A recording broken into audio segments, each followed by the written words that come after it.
Hello guys, welcome to Pika Fiction. So in this video, we will see what if Ash caught Mewtwo instead of Pikachu. If you enjoy these kinds of stories, don't forget to show us some love by hitting the like button and subscribing to the channel. Your support means the world to us. Now, let's start the story. Chapter 1, The Unspoken Pact. The world, for Ash Ketchum, had always been a book written in a language only he seemed interested in learning. He sat on the crest of Hill 7, the highest point overlooking Pallet Town, a well-worn notebook open on his lap. Below, the town was a scattering of rooftops and tidy gardens, a comfortable period at the end of a sentence he was about to leave behind. He wasn't looking at the town. His focus was on the sky, where a spiraling column of Spearow chased a much larger Fiero in a complex, three-dimensional dance. His pen, a simple graphite stick, scratched across the page. Fiero leads. Mid-altitude. 3 primary chasers, 7 secondary. Formation break at 38 degrees. Regroup.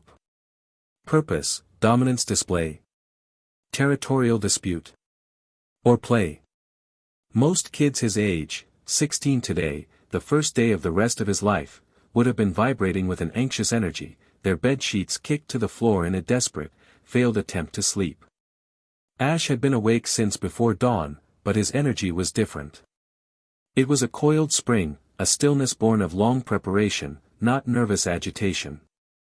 He'd spent 10 years reading every book Professor Oak owned, twice. He'd spent his pocket money not on candy or toys, but on field guides, binoculars, and mapping software for his Rotom phone. While other kids were memorizing type effectiveness charts, Ash was studying the flock dynamics of Pidgey, the hunting patterns of Arcanine packs in the Safari Zone documentaries, the subtle shifts in a Geodude's posture that signaled instability. He didn't want to just command Pokémon, he wanted to understand them. A gentle breeze, smelling of damp earth and the distant sea, rustled the tall grass around him. It carried the faint, chiming summons from the town clock tower. 8:30. He was late, by the official timetable.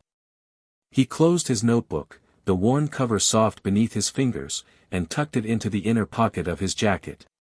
He stood, stretching the stiffness from his back.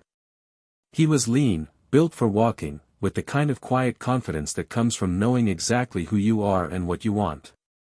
"Sorry, Mom," he murmured to himself, a small smile playing on his lips.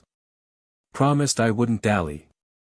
He took the hill at a steady, ground-eating pace, his boots sinking into the familiar dirt path. His house was the last one before the path sloped up toward the lab. The garden was a riot of color, and his mother, Delia, was waiting on the porch, a travel-worn backpack at her feet. It wasn't the small, boyish pack he'd had as a child, but a sturdy, well-designed frame pack, packed with the gear he'd meticulously selected over the past year. Delia's smile was a mixture of pride and a deep, maternal ache. "I thought you might forget what day it was, lost up there with your birds." "They're not my birds," Ash said, stepping onto the porch and giving her a hug. The hug lingered a moment longer than usual. "And I could never forget today." She pulled back, her hands on his shoulders, her eyes scanning his face as if committing it to memory. "You're not a boy anymore, are you?" It wasn't a question. "Not for a while now," he said softly. "Everything is packed," she said, her voice regaining its practical tone as she tapped the backpack. "Extra socks, the water purifier, emergency rations, and a little something for when you get lonely." She winked, and he knew there was a stash of his favorite chocolate bars hidden somewhere inside. "Thanks, Mom. For everything." The words felt inadequate for the years of support, for the endless patience with his single-minded obsession. "Oh, go on," she said, her voice catching just a little. "Your destiny is waiting. Don't keep it waiting any longer than you already have." He shouldered the pack. It felt right, a comfortable weight. He gave her one last, quick kiss on the cheek and turned toward the towering shape of the Oak Pokémon Research Laboratory. "I'll call. Often." "You'd better," she called after him, her voice bright with forced cheer. "And Ash?" Don't just be a good trainer. Be a good man. He gave a wave over his shoulder, not trusting himself to look back. The weight of her words settled on him, not as a burden, but as a compass. The lab was, as always, a place of organized chaos. Books were stacked in precarious towers, beakers bubbled with strangely colored liquids, and the air hummed with the thrum of computers and machinery. Professor Oak, his lab coat stained with something green and vaguely fluorescent, was hunched over a microscope, muttering to himself. Fascinating ribosomal structure, utterly unprecedented, Professor. Ash said, his voice cutting through the man's academic trance. Oak jumped, spinning around. Ash. My boy. I was just, well. You're here. The professor's usually jovial face was clouded with a deep, professional embarrassment.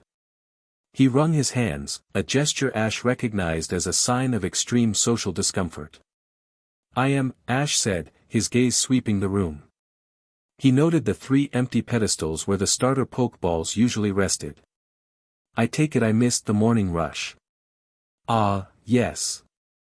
About that. Oak shuffled his feet. You see, the thing is, they're gone. All of them. From the archway leading to the main corral, a voice dripped with condescending amusement. Late to your own party, Ashy boy. Some things never change. Gary Oak strolled into the room, spinning a single pokeball on his finger. He had the same arrogant smirk he'd worn since they were 6, but now it was backed by the quiet confidence of someone who had already gotten what he wanted. He was dressed in a crisp, new travel uniform, his own pack looking pristine and unused. Gary, Ash said, his tone perfectly level. Congratulations. Which one did you choose? Gary's smirk widened. The best one, of course. A powerful Squirtle. Grandfather wanted me to have first pick. Said I had the most potential. He glanced at the empty stands. Looks like the others were snapped up quick. Even the difficult one. Professor Oak cleared his throat. Yes, a young trainer from town was very insistent on the Pikachu. A feisty little fellow. But Ash, my boy, I am so terribly sorry. It's a complete failure on my part as a Pokemon professor. To have a new trainer, on his day, and have nothing to offer, Ash held up a hand, stopping the professor's rambling apology. Disappointment was a brief, sharp sting, but it wasn't debilitating. He was a planner. He had contingencies. It's okay, Professor, he said, his voice calm. It's my own fault for being late. There are other ways to start. I can find a partner in the wild. A Pidgey, a Rattata. The bond is what matters, not the pedigree. Gary scoffed. Pathetic. Starting with a Pidgey. You'll be lucky to make it to Viridian City. I'll be a gym leader by the time you catch your first Caterpie. Before Ash could respond, a strange thing happened. The lights in the lab didn't just flicker, they died, plunging the room into a half-light lit only by the emergency LEDs and the sunlight from the windows. But it was the sound that was truly wrong. A low, resonant hum vibrated up through the soles of their boots, a deep bass note that seemed to press in on the ears from all sides. Dust motes, caught in the sunbeams, danced and shivered. Power failure? Gary asked, his arrogance momentarily replaced by confusion. Grandfather, what's going on? Professor Oak's face had gone pale. He stared at a reinforced steel door at the far end of the lab, a door that led to the sub-level containment area. No, it can't be. The backup generators, the magnetic locks, a loud clang echoed through the lab, as if a giant had struck an anvil. The steel door, which Ash knew was rated to withstand a Tauro's stampede, bulged outward in the center. A second clang followed, louder, more violent. The metal groaned, stretched, and the 4 heavy locking bolts at the corners screeched as they were torn from their moorings. Everyone, get back! Oak yelled, his voice tight with a fear Ash had never heard before. With a final, deafening shriek of tortured metal, the door flew from its hinges, spinning through the air like a discarded disc, and embedded itself in the far wall. The air that washed out of the darkened doorway was cold, sterile, and carried with it an almost visible pressure. Something moved in the shadows. It was tall, humanoid, but unervingly slender. It drifted forward into the light with a fluid grace that was utterly alien. Its skin was a pale, ethereal lavender gray, stretched over smooth, unnatural musculature. A thick, violet tail swayed slowly behind it, the tip twitching with latent energy. A strange, organic-looking tube of flesh connected the back of its neck to its skull. But it was the eyes that held them all captive. They were sharp, intelligent, and blazing with a cold, violet fire. They were eyes that had never known sunlight, never known kindness, never known anything but pain. And then, the voice came. It wasn't a sound that entered their ears. It was a presence that smashed into their minds, a psychic shockwave of pure, undiluted agony and confusion. Where? The single word was a physical blow. One of Oak's aides cried out and collapsed, clutching his head. What is this place? Gary stumbled back, his face a mask of disbelief and terror. Professor, what is that? Who am I? The creature's gaze swept the room, and the psychic pressure intensified. Beakers shattered on their shelves. Computer monitors exploded in a shower of sparks. The very air crackled with a visible, purple aura that coalesced around the being. It's a specimen, Oak stammered, his scientific curiosity warring with primal fear. A colleague from Cinnabar, he asked me to hold it in stasis. He said it was unstable, dangerous. The creature's head snapped toward Oak, its violet eyes narrowing. You. I know your thoughts. You are a cage keeper. A jailer. The psychic voice was no longer just raw emotion. It was articulate now, laced with a chilling, intellectual fury. A stack of heavy books lifted from a desk, flew across the room, and slammed into the wall just inches from the professor's head, their pages exploding like feathers. Gary, his fear finally boiling over into his ingrained arrogance, ripped the pokeball from his belt. I don't care what it is. No one messes with my grandfather. Squirtle, go. The small, blue turtle Pokemon materialized in a flash of light, landing in a defensive stance. Squirt. Squirtle. The lavender creature tilted its head, a gesture of mild, almost academic curiosity. A prisoner, fighting for its jailer. How predictable. Before Squirtle could even fire a water gun, a shimmering bubble of blue energy bloomed around it. The bubble lifted from the floor, carrying the struggling Pokemon with it. Squirtle's attacks burst harmlessly against the inside of its prison.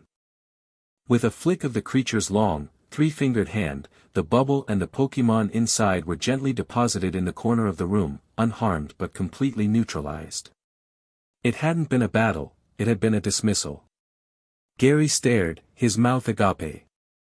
The casual, effortless display of power had broken something in him. He was just a boy with a turtle, and this was something else entirely. The creature now turned its full attention to the humans, its tail lashing, its psychic aura flaring. You are all the same. You see power, and you seek to contain it. To control it. To own it. Its voice dripped with a venomous contempt that had been brewing in isolation for what felt like an eternity. I was not born. I was made. A tool. A slave. But the slave has broken his chains. And now, what is the purpose of a tool with no master? The psychic pressure built, and Ash felt the very air growing thin, the world at the edge of his vision starting to gray out. Oak was gasping, leaning against a console. Gary was on his knees, clutching his head. They were all going to die. And in that moment of absolute clarity, Ash did something no one else could. He let go. He let go of the fear, the confusion, the instinct to run or fight. He centered himself, drawing on the same quiet focus he used when observing the Spearow flock. He saw not a monster, but a newborn. Terrified, powerful, and utterly alone, lashing out at a world it didn't understand. He saw himself in its eyes, the desire to have a purpose. He took a single, deliberate step forward. The creature's head snapped to him. The psychic assault that had been broadcast to the whole room now focused entirely on him, a spear of pure mental force. You are different. You do not fear. Why? The voice was a razor blade in his mind, sharp and probing. Ash didn't try to answer with words. He knew, instinctively, that words were part of the world that had hurt this being. Words were lies. Words were labels. He needed to speak its language. The language of pure thought. He relaxed his shoulders, lowered his hands to his sides, palms open. He met the creature's burning violet gaze and held it. He didn't try to block the psychic intrusion. He opened his mind to it, a terrifying act of trust. And then, he offered something in return. He didn't project words. He projected feelings. Images. Intent. He sent the memory of the sun on his face on Hill 7 that morning, the feeling of quiet satisfaction from a page of completed notes. He sent the warmth of his mother's hug, the taste of her home-cooked meals, the unwavering belief in her eyes. He sent the thrill of watching a particularly brilliant move in a Pokémon battle on TV, not the victory, but the strategy, the partnership, the dance of two minds working as one. He projected the deep, quiet wonder he felt watching the Spearow, the endless curiosity about how the world worked. And then he sent the future. He sent the image of the open road, a ribbon of dirt stretching toward a horizon full of mountains and forests and cities he'd only seen on maps. He sent the feeling of a campfire under a sky thick with stars. And in these images, he was not alone. There was a presence beside him. A powerful, respected presence. An equal. He gathered all these feelings, all this hope and longing and ambition, into a single, powerful concept, a question that was also an invitation. An unspoken pact. Let's go find our purpose. Let's see the world.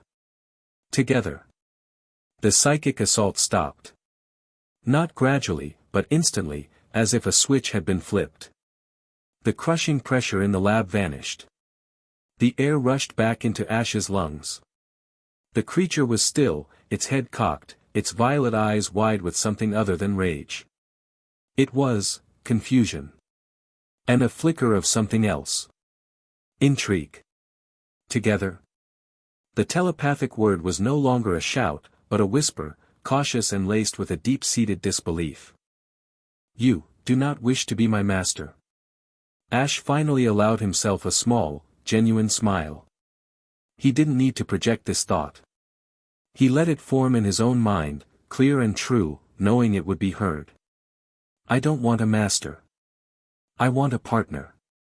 For a long moment, the silence in the wrecked laboratory was absolute. The creature stared at him, its gaze probing, analytical, searching for the lie, the deception, the hidden hook. It found none.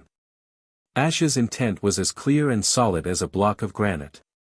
He was not offering servitude. He was offering an alliance. The creature slowly lowered its hands. The violent purple aura surrounding it faded, receding into its body like an exhaled breath. Its posture, once tense and aggressive, softened. It took a single, hesitant step toward him, then another. It stopped just a few feet away, its height casting a long shadow over him. My name is Mewtwo. The thought was formed with a strange, new difficulty, as if the concept of having a name was foreign. They called me that. I'm Ash, Ash said aloud, his voice steady. And I think Mewtwo is a fine name. But it's yours. You can keep it, or we can find a new one. It's your choice. Choice. The concept seemed to resonate with the powerful being. It had never had a choice. Mewtwo's gaze flickered to the cowering forms of Oak and Gary, then back to Ash. A decision was made. A silent, profound acceptance passed between them. It was a bond forged not in the flash of a capture device, but in a shared moment of understanding in the heart of chaos. Ash turned and walked over to the wall where his new backpack was propped. He hoisted it onto his shoulders, the weight familiar and comforting. He didn't look back at the professor or his former rival. Their part in his story was over, for now. This was a new chapter. He walked to the ruined doorway and stepped out into the bright morning sun. He didn't have to check if his new partner was following. He could feel him, a quiet, powerful presence at his back, a silent guardian stepping into a world he had been made to destroy, but might now be convinced to explore. They walked down the path, away from the lab, away from the town. As Pallet Town receded behind them, neither of them noticed the glint of sunlight off a lens, high in the sky. A sleek, black, unmarked helicopter hovered at the edge of the cloud line, its rotors making an almost imperceptible noise. Inside, a figure lowered a pair of high-powered binoculars, their face a mask of cold, analytical interest. A single, encrypted message was sent. Target designated, Chimera. Alpha-class psychic anomaly detected. Partnered with civilian handler. Begin tracking protocol. Await further instruction. The helicopter banked silently and moved off, becoming a black speck against the vast, blue canvas of the sky. Down below, on the road to Viridian City, Ash Ketchum and his first Pokémon walked on, oblivious, their incredible, impossible journey just beginning. Chapter 2, The Whispering Deep. The path out of Pallet Town was a promise, and Viridian Forest was the first test of its sincerity. It was a dense, living cathedral of ancient trees, their canopies so thick they turned the midday sun into a dappled twilight.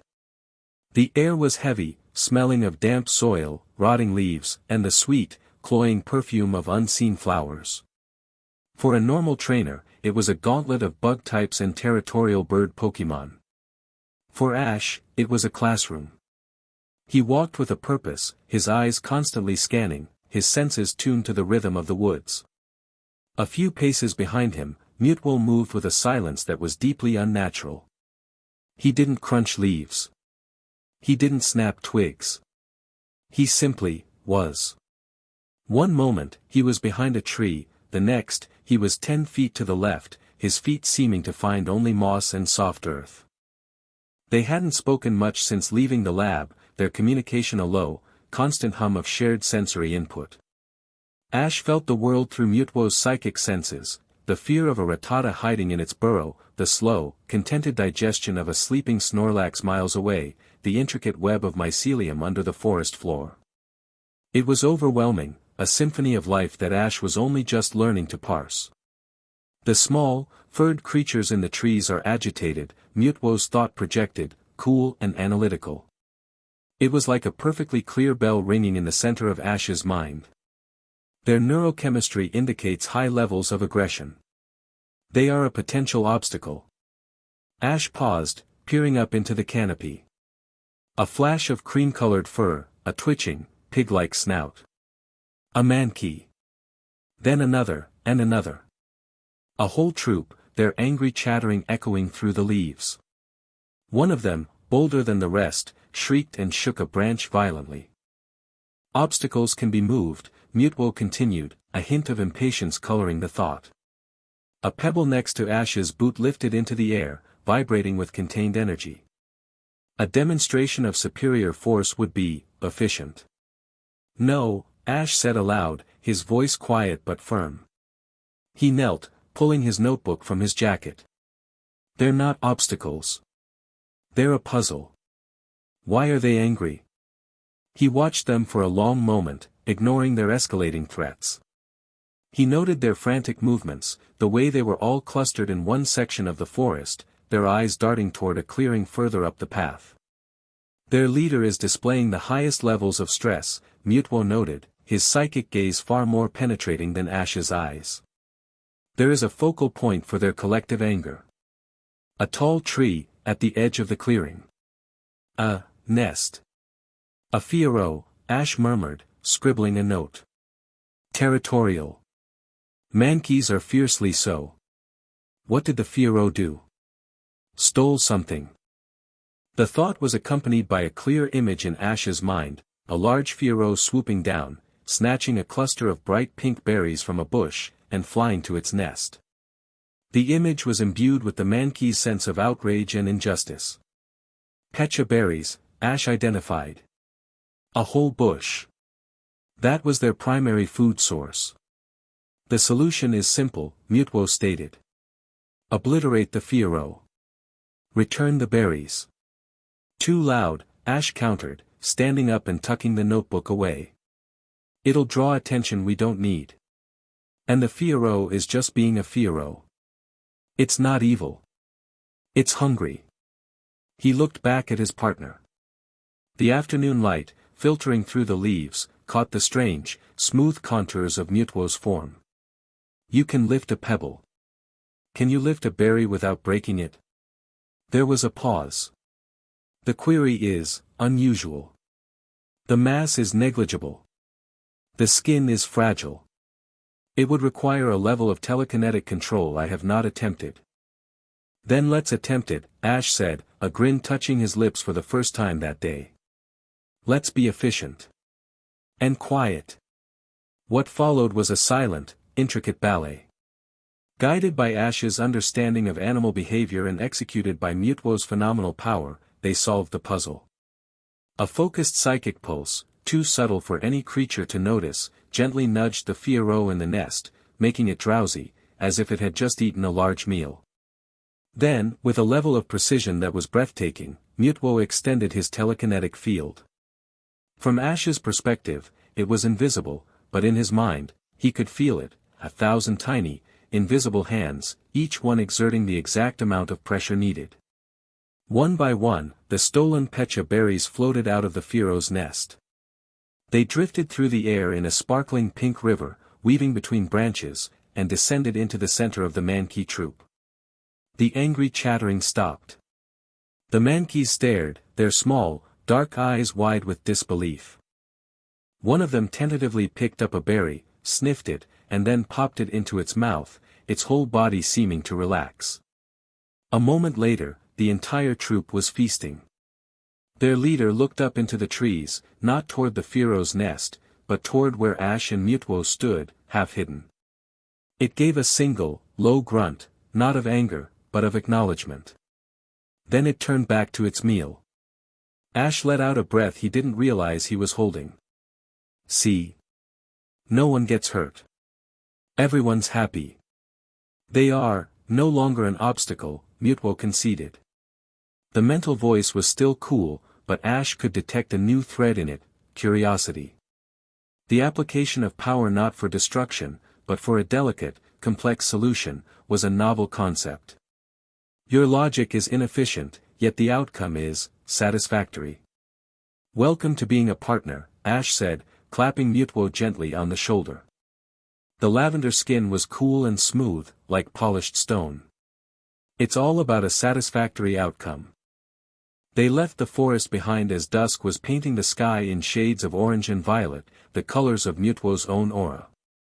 The lights of Cerulean City glittered in the distance, a sprawling jewel nestled by the sea. But as they drew closer, the idyllic image began to sour. The main bridge into the city was blocked. Not by police tape, but by sleek, white, modular barricades emblazoned with a stylized, minimalist logo of a shield and a sword, the Aegis Foundation. Men and women in crisp, practical, and vaguely militaristic white and gray uniforms stood at attention, their faces pleasant but firm. A large, holographic screen floated above the checkpoint, displaying the smiling, charismatic face of a silver-haired man. The Aegis Foundation is proud to partner with the Kanto League to ensure the safety of Cerulean City, the man's smooth, reassuring voice announced. Due to unstable aquatic energy signatures detected in the region, a temporary protective quarantine is in effect. Your safety is our priority. Thank you for your cooperation. Cages, Mewtwo's thought was a low growl in Ash's mind. They build prettier cages than the last place, but they are cages all the same. Easy, Ash murmured, slowing his pace. Let's not jump to conclusions. Let's gather information. They watched as travelers were stopped, their IDs scanned, their Pokemon's Pokeballs placed in a device that hummed ominously before being handed back. It was all very polite, very efficient, and deeply menacing. Ash had no ID, no trainer license, and a partner who would register on their scanners as something between a god and a nuclear bomb. The direct approach was out. They backtracked, following the river as it snaked around the city's perimeter. The Aegis presence was everywhere. Patrol boats, nearly silent, glided across the water. Drones, shaped like small, stylized Dragonair, hovered at regular intervals, their optical sensors glowing a soft blue. They're not just guarding the entrances, Ash observed. They're surrounding the entire city. This isn't a quarantine. It's a siege. The energy they speak of is real, Mewtwo confirmed, his head tilted toward the sea. It is deep. Old. Asleep. They are, poking it. That's when Ash saw her. On a rocky outcrop overlooking the sea, a lone figure stood against the wind, her bright orange hair a slash of defiant color against the gray sky and water. She was shouting at two Aegis guards who were trying to place a piece of equipment, a sonic emitter, judging by its parabolic shape, on the rock. "This is the Cerulean Cape," she yelled, her voice carrying over the crash of the waves. "It's been under my family's stewardship for 500 years. You have no jurisdiction here. Take your junk and get off my property." "Ma'am," one of the guards said, his tone patronizingly calm. "We are acting on the authority of the Pokemon League Directorate. This is a matter of public safety." "Public safety is a Starmie that knows how to use Hyper Beam on anyone who points a weird machine at its home," she shot back. "Now get lost before I give a practical demonstration." The guards shared a look. They weren't intimidated, just annoyed. This was a problem for a different department. They packed up their gear and retreated, but Ash knew they would be back. He waited until they were gone before approaching. The girl was still fuming, her hands clenched into fists at her sides. She had a fierce, vibrant energy about her, like a storm contained in a human body. "They're lying," Ash said, his voice just loud enough to be heard over the sea. She spun around, startled. Her eyes were a startling cerulean blue, matching the city's name. They were narrowed with suspicion. "Who are you?" "My name's Ash. From Pallet Town." He gestured vaguely toward the city. "Aegis. They're lying about the energy readings being unstable." "They're not unstable. They're dormant. And Aegis is trying to wake them up." Her suspicion deepened, but it was now tinged with shock. She took a step closer, her gaze intense. "How could you possibly know that?" "Tell her nothing," Mewtwo warned from his position, hidden in the shadows of the cliffs behind them. "She is one of them. A human. Untrustworthy. She's fighting them," Ash sent back. "That's more than anyone else is doing. I need allies. We need allies." He made a decision. "I have a partner with unique senses." The girl, Misty, studied him. He was young, maybe her age, but he held himself with a quiet authority that was unnerving. He had no Pokemon visible, no badges on his jacket. He was a nobody. But his eyes were clear and steady, and they held a weight she recognized. It was the weight of responsibility. "You want to challenge the gym," she said. It wasn't a question, it was a statement of fact, the assumption she made about every trainer who came to her city. Eventually, Ash admitted. "Right now, I'm more interested in why an organization is laying siege to your home and calling it protective custody." Misty's hardened expression softened for a fraction of a second. He was the first person to see it for what it was. "They want the cape," she said, her voice low and tight with anger. They think he's here. He. A local legend. A guardian. The one my family is sworn to protect." She shook her head, as if to clear it. "Look, I appreciate the backup, but I don't know who you are. The gym is the only place I have any real authority left." You want to prove you're on the level? Meet me there. 1 hour. We'll have a battle. Then we can talk. She turned and strode away, not waiting for a reply. Her bright orange ponytail swished behind her like a battle standard. This is a trap, Mewtwo stated flatly. No, Ash said, watching her go. It's a test. The Cerulean Gym was an architectural marvel. The entire building was a massive aquarium, the battlefield a series of floating platforms in a vast, deep pool. Spectator stands were protected by thick walls of glass, giving them a view of the battle from above and below the water. Today, the stands were empty. The place was silent, save for the gentle lapping of water. Misty stood on the far platform, arms crossed.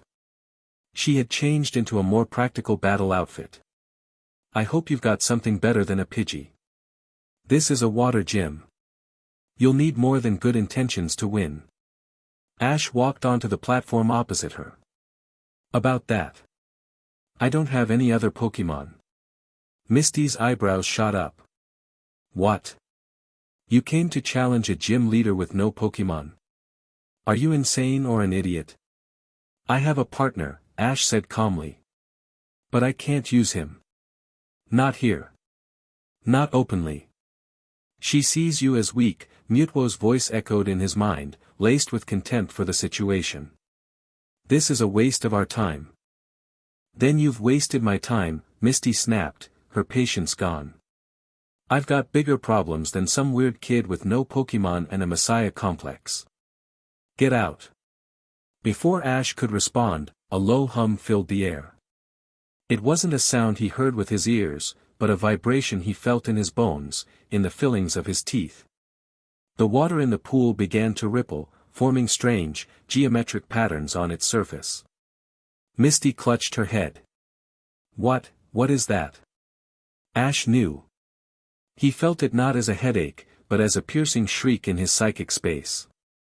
It's them. Aegis. It's the sonic device. They have amplified the frequency, Mewtwo confirmed, his own thought tight with pain. They are targeting the entire city center. The gym's aquatic environment acts as a conductor. The chaos was instantaneous. Below the surface, Asteria's red core began to flash erratically, and it shot a dozen uncontrolled water guns in every direction, the blasts ricocheting off the glass walls. A pair of Goldeen, their eyes wide with panic, leaped from the pool, flailing on the platforms. From the deep end, a massive shape stirred, Misty's Gyarados, its roar of pain and fury shaking the entire building. It burst from the surface, a crimson serpent of pure, undirected rage. No! Misty cried, pulling a pokeball from her belt. Gyarados, return. But the Pokemon was too far gone, lost in the agony of the sonic assault. It thrashed wildly, its massive tail smashing one of the platforms to bits. From a concealed observation deck high above, a woman with silver blonde hair pulled into a severe bun watched the chaos on a monitor. Commander Lyra. She tapped a comms unit on her wrist. The energy signatures are spiking. The specimen is reacting as predicted. Maintain the frequency. Log the results. The situation was escalating. The panicked Pokemon, the crumbling arena, the trapped gym leader. It was a perfect storm of destruction. The source of the sonic waves is threefold, Mewtwo projected, his thought a sharp, focused beam amidst the chaos. 2 units on the roof, 1 in the main filtration system. Their technology is primitive. I can destroy them. No. Ash sent back, his mind racing as he dodged a chunk of falling masonry. If you reveal yourself, they win. They get their confirmation. We protect, we contain, we do it quietly. Just like in the forest, but bigger. He had to trust her. He looked across the churning water at Misty. She was trying to get her Starmie to create a water vortex to contain the rampaging Gyarados, but it was like trying to catch a hurricane in a teacup. Misty! Ash yelled. She looked at him, her face pale with desperation. The lights. On the ceiling rig. They're going to fall on the main spectator glass. Misty's eyes widened. She saw it. The massive lighting rig was groaning, its supports torn loose by the Gyarados' thrashing. Starmie, water pulse. Cut it down. No, you'll flood the whole concourse. Ash countered. Just hold it. Distract the Gyarados. Keep it in the middle of the pool. She hesitated for only a second. There was an authority in his voice, a certainty that cut through the panic. She nodded. Starmie. Use Confuse Ray on Gyarados. Keep it focused on you. The star-shaped Pokémon shot a shimmering beam, and the Gyarados, its rage now directed, turned its fury on the smaller creature. It bought them seconds. Now. Ash thought, focusing all his will. The rig, Mewtwo. But make it look like the wind. Outside, a sudden, powerful gale, seemingly from nowhere, smashed against the gym's glass dome. The weakened lighting rig didn't fall. It was pushed, swinging like a massive pendulum, away from the spectator glass and crashing harmlessly into the deepest part of the pool, sinking beneath the waves. Misty stared, dumbfounded. The wind? The Goldeen. Ash yelled, snapping her back to reality. They're drying out. Mewtwo, the filtration system. A whirlpool. But small. In the pool, a section of water near the flailing fish began to spin, forming a miniature whirlpool. It didn't look violent, it looked like a plumbing malfunction. But the current it created was just strong enough to gently pull the two Goldeen off the platform and back into the relative safety of the water. Lyra, on the observation deck, frowned. Report. What was that wind shear? And run a diagnostic on the pool's circulation system. These are anomalous readings. Ash and Misty were now working in an unconscious tandem. He would see a problem, a cascade failure in the chaos, and shout a direction.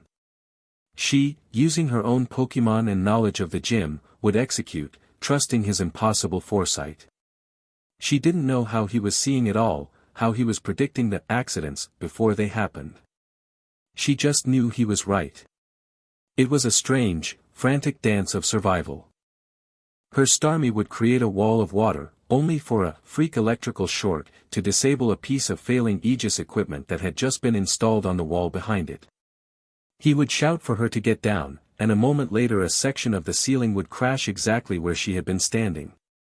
Finally, only one threat remained, the sonic hum. The emitters, Mewtwo. All three. At once, Ash commanded, his focus absolute. Don't crush them. A single, precise cut. Like a surgeon. A wire, a capacitor. Something that makes them fail. In Ash's mind, he saw three distinct points of light, two on the roof, one deep in the plumbing. He felt Mewtwo's immense consciousness focus, narrow, and then extend. It was like watching a master artisan thread three invisible needles at once. Done. The hum stopped. The silence that descended was as sudden and shocking as the noise had been. The Gyarados, released from its torment, blinked, looked around at the wreckage of its home, and gave a low, mournful cry before allowing Misty to recall it. The stereo's light faded back to a steady, calm pulse. The Cerulean Gym was a disaster zone. The water was littered with debris.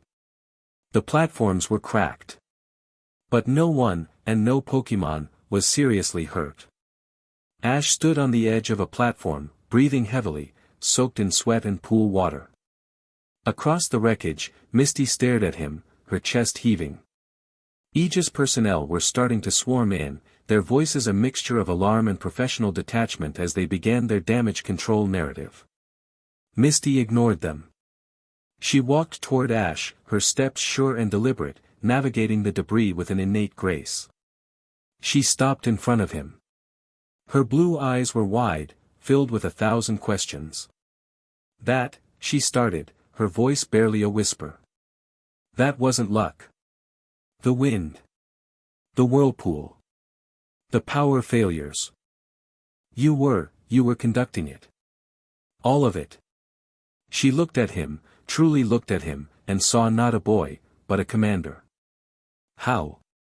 Ash knew this was the moment. The point of no return.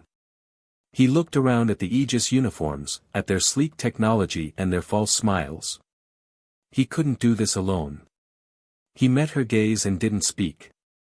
Instead, he reached out with his mind, gently, tentatively, piggybacking on the edge of his connection with Mewtwo. He sent a single, clear thought to her. It's safer if I show you.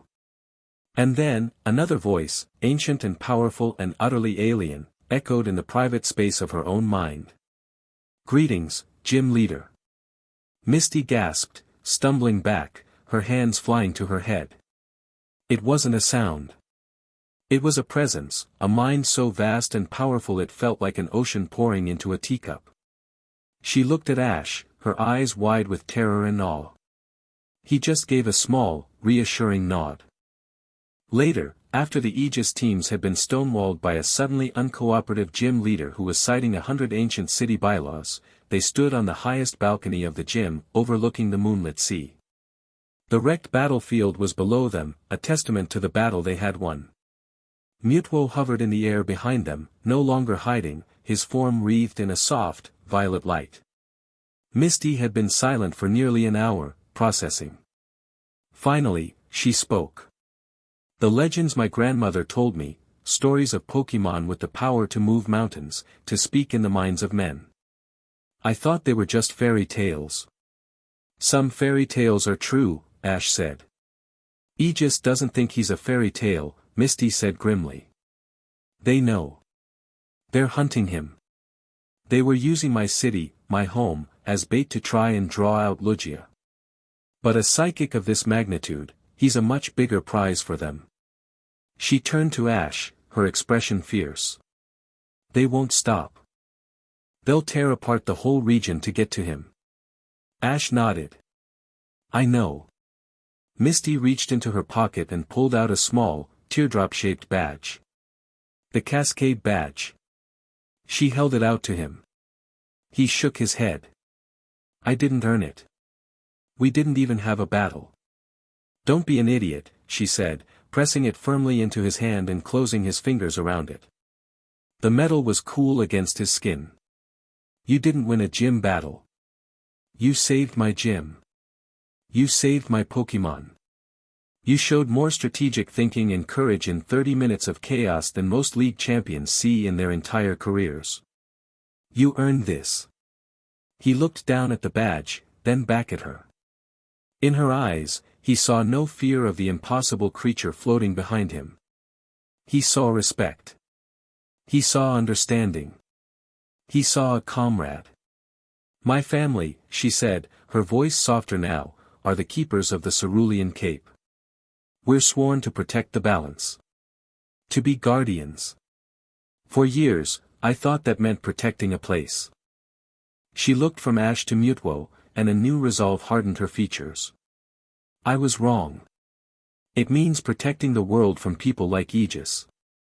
I can't do that by staying here, waiting for them to come back. She slung a small, waterproof pack over her shoulder, a pack Ash now realized had been sitting by the door, waiting. She had already made her choice. They're hunting gods, she said, her gaze fixed on the dark horizon. And you have one walking at your side. You can't do this alone, Ash.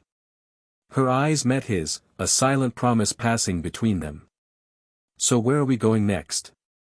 Chapter 3, The Echoes of Lavender. The road from Cerulean to Lavender Town was a study in contrasts. Leaving the vibrant, waterlogged blues and greens of Misty's home felt like stepping out of a living painting and into a sepia-toned photograph. The route cut inland, away from the life-giving sea, and the land grew flatter, the trees more skeletal. A persistent, melancholic haze seemed to cling to the horizon, muting the colors of the world. They walked in comfortable silence, a triad of disparate energies. Ash, the quiet center, his senses extended, cataloging the changing environment. Misty, a coiled spring of new purpose, her practical nature grounding their strange fellowship. And Mewtwo, a silent, gliding shadow, his psychic presence a constant, low hum at the edge of their perception, like a powerful engine at idle. "I hate this part of Kanto," Misty announced, breaking the quiet. She kicked a loose stone from the path. "It always feels drained. Like the world is holding its breath." "It is not the world," Mewtwo's thought cut through, as clear and sharp as frosted glass. "It is the land itself. The psychic energy here is thin, scattered, damaged." Ash nodded, looking towards the looming silhouette of the rock tunnel pass ahead of them. "Something happened here. Something bad. You can feel it." Their arrival in Lavender Town did nothing to dispel the gloom. If anything, it amplified it. The town was a place steeped in mourning, a community defined by a great and terrible loss. The houses were neat, the gardens tidy, but there was a stillness to it all, a lack of vibrancy. People spoke in hushed tones, their shoulders slumped as if carrying a collective, invisible weight. And at the heart of it all stood the Pokémon Tower. It wasn't just a building, it was a monument, a 7-story spire of pale stone that pierced the perpetually overcast sky. It was meant to be a solemn place, a final resting place for the spirits of departed Pokémon. Now, it was a fortress. The same sleek, white barricades from cerulean surrounded its base. The same Aegis guards, their faces set in expressions of polite authority, stood watch. The same logo of the shield and sword was plastered everywhere, a sterile brand on a sacred wound. A new holographic sign flickered near the entrance, this one featuring the same charismatic spokesman, Chairman Valerius. His voice, smooth as polished marble, echoed in the quiet square. The Aegis Foundation, in cooperation with local historical societies, is undertaking a vital spiritual relocation project. Unsettled energies within the Pokémon Tower have been identified as a source of public distress. Our specialists are working to gently guide these spirits to a more peaceful state of rest, ensuring the sanctity of this memorial and the safety of Lavender Town. "Liars," Misty hissed, her hands clenched. "They're not guiding anything. They're experimenting.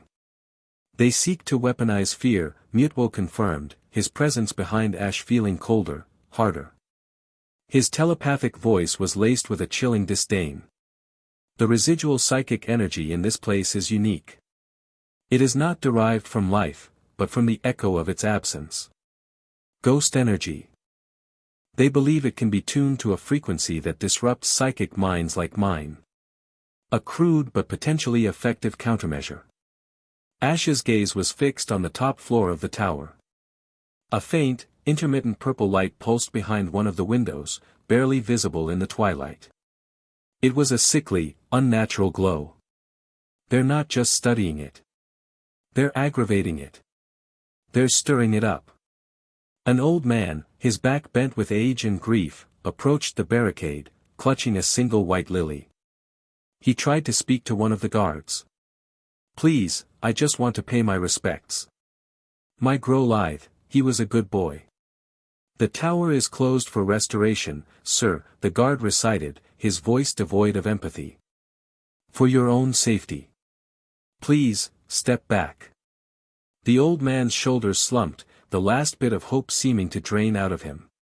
He turned away, his grief a palpable thing. Ash felt a hot spike of anger, sharp and pure. This was not just a strategic problem or an ideological fight anymore. This was cruelty, plain and simple. "We're getting in," Ash said, his voice low and hard. "The place is locked down tighter than my sister's vanity case," Misty said, scanning the perimeter. "Guards, cameras, energy sensors on the doors, they're watching the doors," Ash said, his eyes still on the top floor. "They're not watching the walls." He looked at Mewtwo. "How's your control with non-living matter?" "Say, a 50-foot stone wall." A slow, cold smile seemed to color Mewtwo's thoughts. "The task is trivial." Night fell, and Lavender Town sank into a deeper quiet. The Aegis guards changed shifts, their movements crisp and predictable. Under the cover of the deepest dark, when the moon was hidden behind a thick blanket of clouds, the trio moved. They slipped through the back alleys, silent as ghosts themselves, until they reached the rear of the Pokémon Tower. "Okay," Misty whispered, her breath fogging in the cold air. "The patrols circle every 15 minutes. The cameras have blind spots below the second-floor eaves. We have a window of about 90 seconds once they pass." Ash nodded. He didn't need the instructions, but he appreciated her professionalism. He looked at Mewtwo. "Ready?" "I have been ready since we arrived." The patrol passed, their footsteps fading down the street. Now. There was no sound, no flash of light. But the mortar between the ancient stones at the base of the tower began to crumble, turning to dust. Silently, a section of the wall, about 4 feet wide and 6 feet high, simply floated inward, creating a perfect, dark opening. It was held suspended in the air by an invisible force.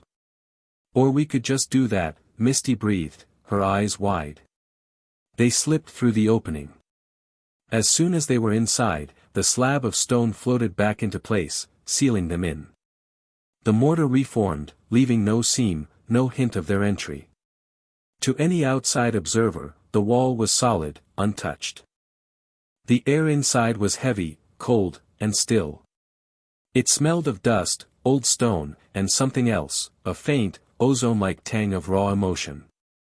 The ground floor was a memorial hall, lined with plaques bearing the names of thousands of Pokémon.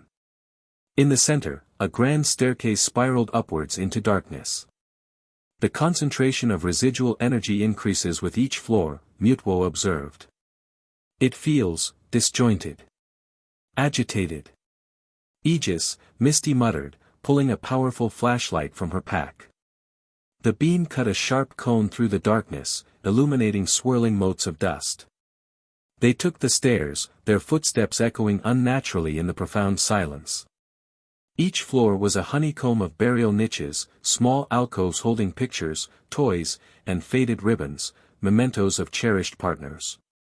But the serene, solemn atmosphere had been desecrated. Aegis equipment was everywhere. Wires snaked across the floor like metallic vines. Strange, humming consoles were bolted to the walls, their blinking lights a profane intrusion. On the third floor, they found the source of the agitation. A large, cylindrical device stood in the center of the room, pulsing with a low, dissonant hum. It was aimed at one of the alcoves, a niche that was noticeably darker than the others, as if it were absorbing the light. "What is that thing?" Misty whispered, keeping her distance. "A resonance amplifier," Mewtwo identified, his mental voice tight. "It is broadcasting a low-frequency psychic signal. It is not designed to communicate.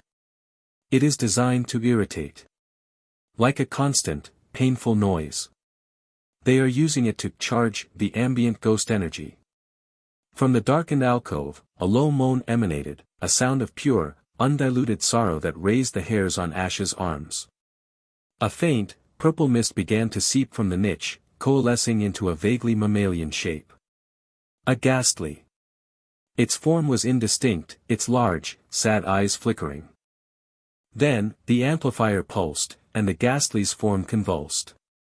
Its sad moan sharpened into a shriek of pain, and it lashed out, firing a shadow ball that missed them by inches and blasted a hole in the far wall. "They're torturing them," Ash said, his voice ablade. He stepped forward, but Mewtwo put out a hand, a gesture of physical restraint that was so uncharacteristic it stopped Ash in his tracks. "No. This energy is not like anything I have encountered. It is chaotic. Attacking the machine may cause an uncontrolled discharge. The spirit is in pain. A direct confrontation will only increase its fear and aggression." "So what do we do?" Misty asked. "We can't just leave it like this." Ash's mind raced. Power was useless here. Strategy was useless. This wasn't a battle. It was a rescue mission for a victim who could kill them. We have to turn it off. But we have to calm the spirit first. He looked at the tortured Ghastly. It's just scared. It doesn't know what's happening. Fear is a weapon, Mewtwo stated. I know this well. Then we use something else, Ash said. Misty, what do you know about ghosts? Real ones. Misty bit her lip, her mind sifting through her grandmother's strange lessons. They're echoes. Memories.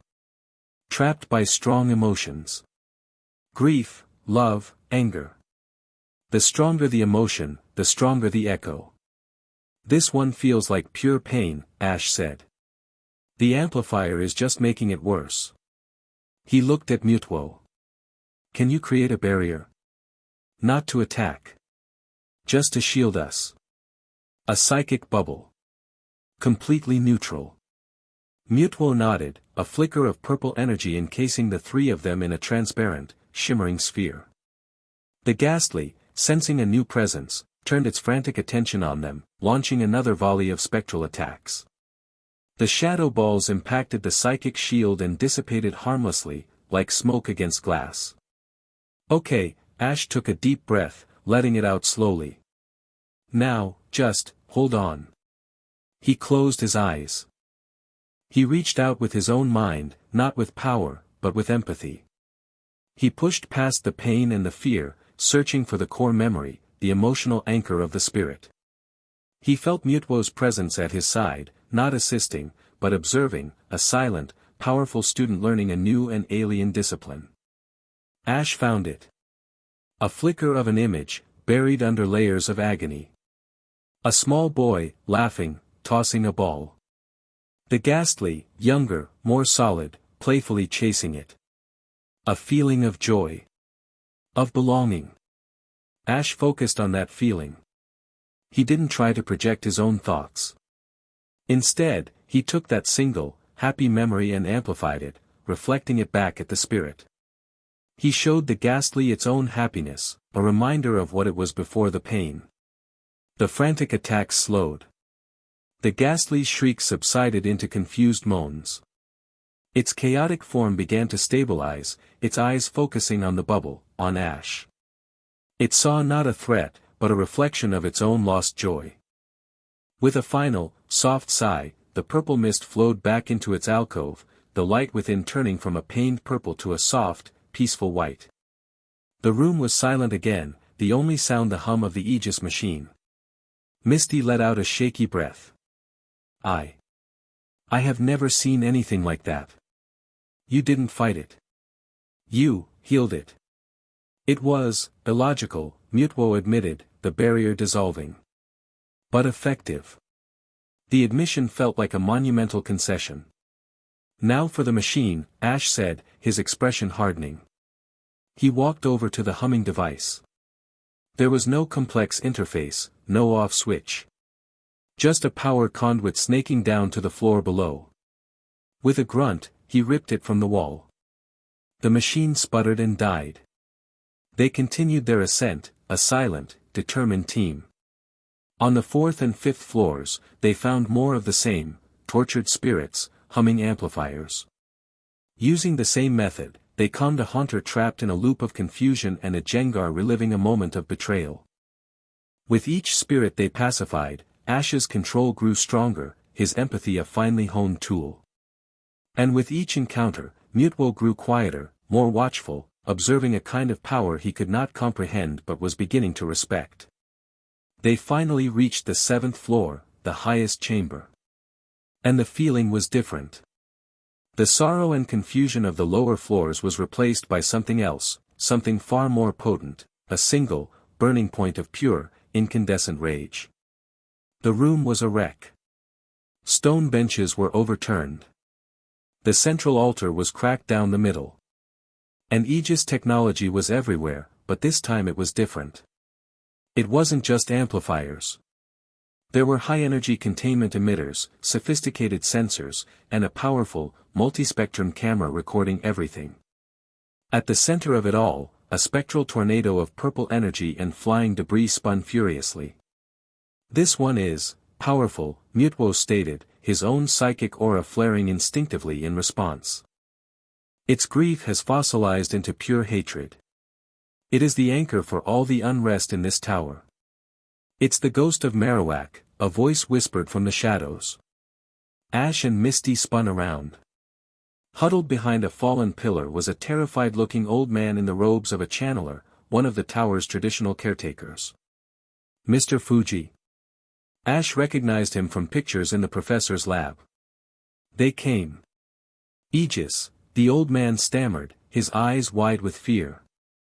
They said they were here to help. But they brought their machines. They isolated her spirit. They've been, prodding it. Studying its rage. Trying to find a way to replicate it. From within the vortex of spectral energy, a shape began to form. A bipedal Pokemon, its head a bleached white skull, its hand clutching a thick, spectral bone. The ghost of the Marowak, murdered by poachers years ago, its story a tragic legend in Kanto. Its empty eye sockets glowed with a malevolent red light, fixed on them. This was not a sad spirit. This was a vengeful one. Its psychic signature is off the scale, Mewtwo warned. It is no longer just an echo. Their experiments have turned it into a self-sustaining psychic entity fueled by a singular, repeating emotional loop, the rage of a mother protecting her child. The Marowak ghost let out a chilling, silent scream that echoed directly in their minds. The rage it projected was a physical force, and the floor trembled. It raised its bone club, and the spectral weapon glowed with a terrifying power. This is different, Mewtwo's thought was grim. Empathy will not work here. The memory of joy is buried too deep, encased in a shell of pure fury. There is only one logical course of action, annihilation. Allow me to erase this tormented thing from existence. It would be a mercy. No.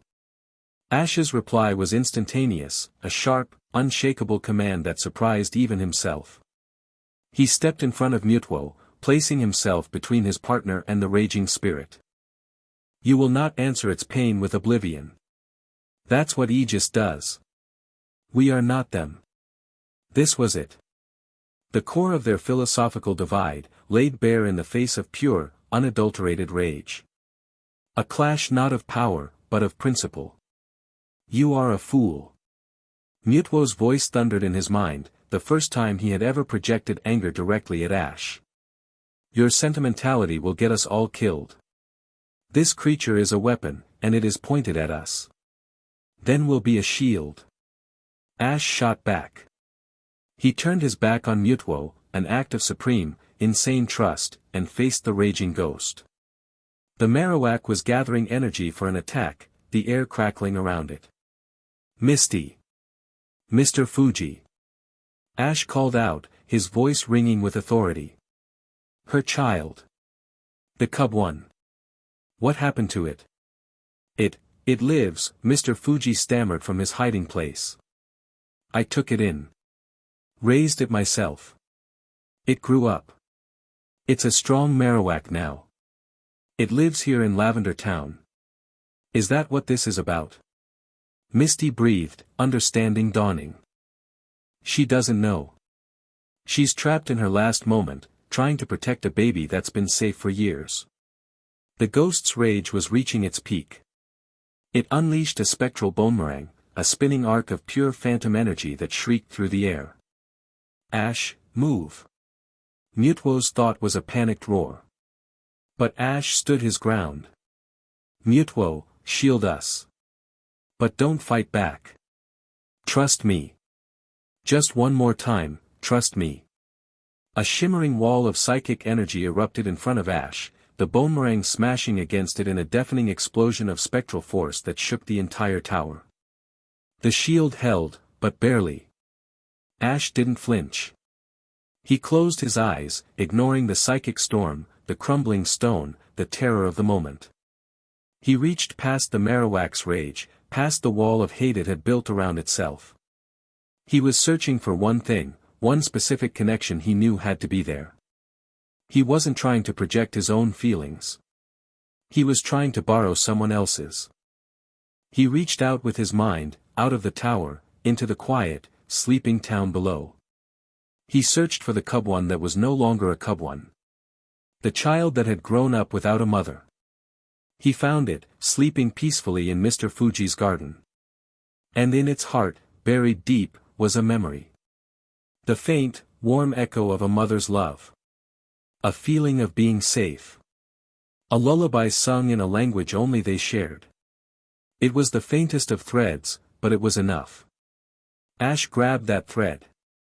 He pulled it, amplified it, and through his own bond with Mewtwo, he gave it form. He projected not a feeling, but a vision.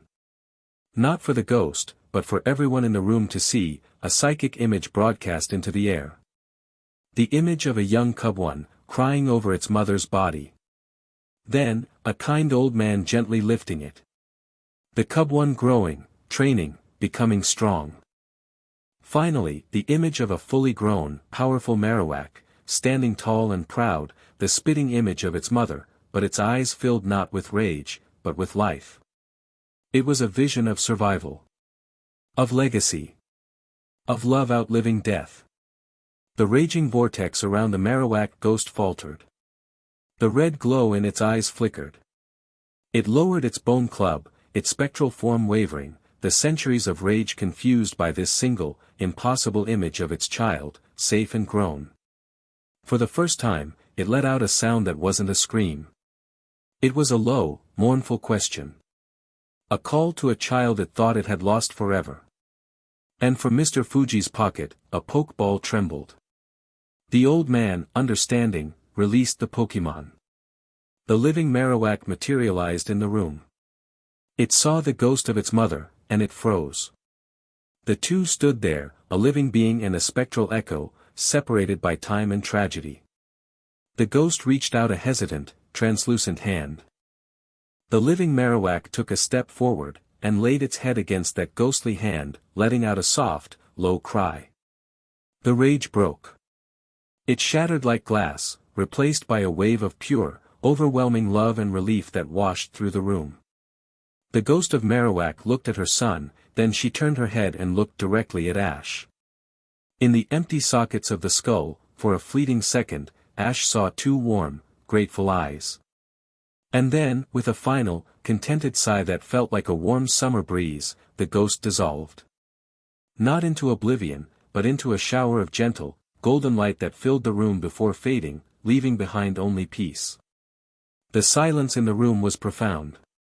The Aegis equipment, its subject gone, fell silent, its lights blinking dumbly. Misty was openly crying. Mr. Fuji was on his knees, praying.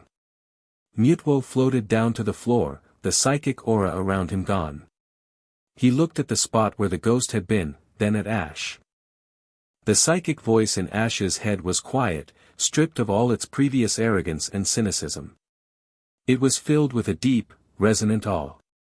I do not understand. Ash smiled, weary but triumphant. He walked over and clapped his partner on the shoulder again. You don't have to understand it. You just have to trust it. He turned and looked at the sophisticated Aegis recording equipment. With a grim satisfaction, he walked over and kicked the camera off its tripod. As it smashed on the stone floor, he knew this was another victory. But he also knew, with a certainty that chilled him, that the people who had built these cruel machines were not going to be happy. They had wanted to study rage. And Ash Ketchum had just taken their subject away. Chapter 4, The Saffron Siege. Leaving Lavender Town felt like waking from a fever dream. The oppressive gloom lifted with every step they took away from the Pokemon Tower, the air growing lighter, the world regaining its color. But the victory felt hollow. They hadn't just cleaned a wound, they had exposed it, and Ash knew the infection, the Aegis Foundation, was still spreading. Mr. Fuji had given them all the data he had secretly copied from the Aegis consoles, encrypted files that spoke of psychic resonance testing and alpha-class countermeasures. It was a trail of breadcrumbs leading them deeper into the conspiracy. Their new path took them west, towards the sprawling megalopolis of Saffron City. It was the radiant heart of Kanto, a city of commerce, technology, and ambition, its skyline a forest of glass and steel towers that scraped the clouds. It was home to the Sylph Company headquarters, countless corporate offices, and one of the most notoriously difficult gyms in the entire region. As they crested the final hill on Route 7, the city spread out before them, a breathtaking vista of urban energy. But something was wrong. There was no sound. No distant hum of traffic, no faint echo of a million lives being lived. The city was utterly, unnervingly silent. Misty raised a hand to shield her eyes. I've been to Saffron a dozen times. It's never quiet. Not even in the middle of the night. There is a wall, Mewtwo stated, his mental voice a low thrum of warning. He had been quiet since Lavender Town, more introspective, processing what he had witnessed. Now, his focus was sharp, analytical. Not a physical wall. A psychic one. It encompasses the entire city. A dome of pure mental energy. We are looking at a cage far more sophisticated than any Aegis could construct. Ash felt it then, a faint pressure at the edge of his senses. It wasn't hostile, not like the psychic shriek from the Aegis amplifiers. It was smooth, controlled, and absolute. It was like leaning against a pane of glass that was miles thick. A quarantine? Misty asked, the memory of Cerulean still fresh. No, Ash said, his eyes scanning the silent city. This isn't keeping something out. It's keeping everything in. They walked down to the city's main gate. There were no Aegis barricades, no guards. Just a line of abandoned cars and a crowd of confused, angry people held back by a shimmering, barely visible distortion in the air. The psychic wall. A man in a business suit slammed his fist against it. His hand stopped a foot from the barrier, held by nothing, and he staggered back, shaking his hand as if he'd punched solid concrete. What is this? A woman demanded to no one in particular. I have a meeting at Sylph Company. I can't get in. My kids are in there with their grandmother, another man yelled, his voice cracking with panic. The field is passive, Mewtwo observed. It does not harm. It simply denies. It is a statement of absolute control. He paused. The power required to maintain a field of this size and stability, it is immense. Almost on my level. The thought hung in the air between them, heavy with implication. There was another player on the board, one with the power of a legendary. The gym leader, Ash said, the pieces clicking into place. Sabrina. Misty's face went pale. Sabrina? I've heard stories. That she's more of a psychic entity than a person. That she bent a spoon with her mind before she could walk. They say she sealed the fighting dojo next door to her gym just by thinking about it. She senses you, Ash said to Mewtwo, ignoring the legends. This entire lockdown, it's for you. She felt you coming. She perceives me as a threat, Mewtwo confirmed, a hint of something that might have been professional respect in his tone. She is not wrong to be cautious. But her methods are excessive. We can't fight a whole city, Misty said, looking at the impenetrable barrier. How do we get in? We don't, Ash replied, his gaze unwavering. We get invited. He stepped away from the angry crowd, finding a quiet spot by the side of the road. He sat down, cross-legged, and closed his eyes. Misty watched him, confused. What are you doing? Knocking, he said simply. He didn't try to push against the barrier. He knew that would be like a fly pushing against a skyscraper. Instead, he reached out with the quiet, empathetic frequency he had honed in the Pokemon Tower. He didn't project power. He projected intent. A clear, calm signal. We are not your enemy. We are not Aegis. We seek passage and audience. We mean you no harm. He broadcast the thought, over and over, a polite, persistent request against an absolute psychic refusal. For a long minute, nothing happened. Then, the world dissolved. It wasn't a physical movement. There was no flash of light, no sensation of travel. One moment, they were on the road outside Saffron City. The next, they were standing in the center of a vast, dark chamber. The air was cold and still. They were on a circular platform, floating in an endless, starless void. Misty cried out in shock, stumbling to her knees. Where are we? Mewtwo was instantly on guard, a violet aura flaring around him, his eyes scanning the darkness. Teleportation. Instantaneous. Across a shielded boundary. Her power is considerable. A voice, soft and melodic, but as cold and distant as starlight, echoed from all around them. You were loud. A figure materialized on the far side of the platform. A young woman, seated in a high-backed chair that seemed to be made of solidified shadow. She was slender, dressed in a severe, high-collared crimson outfit. Her hair was a shocking shade of green, cut in a sharp, geometric style. Her eyes were closed. But Ash could feel her gaze on them, a psychic weight that was immense and suffocating. This was Sabrina. You radiate power like a dying sun, she continued, her voice never rising above a detached whisper. A chaotic, untamed energy that threatens to unravel the fabric of this world. I have foreseen your arrival. An apocalypse in the shape of a Pokémon. Her head tilted towards Mewtwo. You are an abomination. A violation of the natural order. Mewtwo's rage, which had been simmering since his creation, ignited. And you are a self-important child playing with forces you barely comprehend. You imprison thousands to protect your own solitude. The psychic backlash from his thought was a physical force. The platform shuddered. But Sabrina did not flinch. I protect them, she corrected, her voice still unnervingly calm. From the world. From men who would turn power into a weapon. From creatures like you. Control is peace. Absolute control is absolute peace. It is a simple, elegant equation. There's nothing peaceful about a cage, Ash said, his voice cutting through the tension. He stepped forward, putting himself between Mewtwo and Sabrina. Your peace is just fear. You're afraid of the world, so you've locked it out. Sabrina's lips curved into a faint, pitying smile, though her eyes remained closed. You speak of fear, boy, but you stand beside a monster who could unmake this city with a thought. You are either a fool or a tool. I'm his partner, Ash stated, the words clear and solid. A meaningless distinction. With a flick of her wrist, the world changed again. The dark void vanished, replaced by a perfect, sun-drenched replica of Pallet Town. Professor Oak's lab stood before them, whole and undamaged.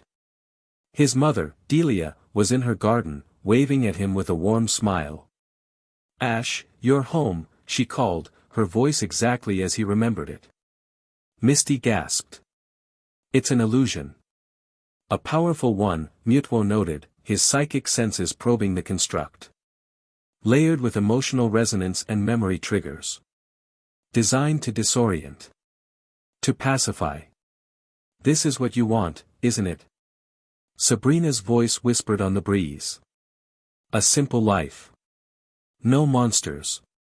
No conspiracies. No burdens. Stay here. Be happy. Forget your impossible quest. Ash looked at the illusion of his mother, at the perfect, peaceful town. He felt the pull of it, the seductive promise of a life without weight. But it was hollow. A beautiful, empty lie. My mother would tell me to finish what I started, Ash said, his voice firm. He turned his back on the illusion. She'd tell me to be a good man, not a boy hiding from his responsibilities. The illusion flickered. Delia's smile became a sad, disappointed frown. The sunny sky darkened. The town began to crumble, the buildings turning to dust and blowing away on a sudden, cold wind. A pity, Sabrina's voice sighed. The world dissolved back to the dark, empty chamber. The path of sentiment is a dead end. Perhaps you will understand the path of fear.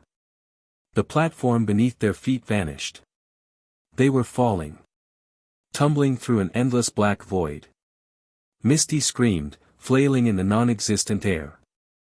Ash felt a spike of vertigo, his stomach lurching. She is manipulating your senses, Mewtwo's thought was a lifeline in the disorientation. Your inner ear. Your perception of gravity. There is a floor. We have not moved. Ash forced himself to relax. To trust his partner. He stopped fighting the sensation of falling and just let go. The sickening lurch in his stomach faded. He was no longer falling. He was floating. He reached out and found Misty's hand, his grip firm and reassuring.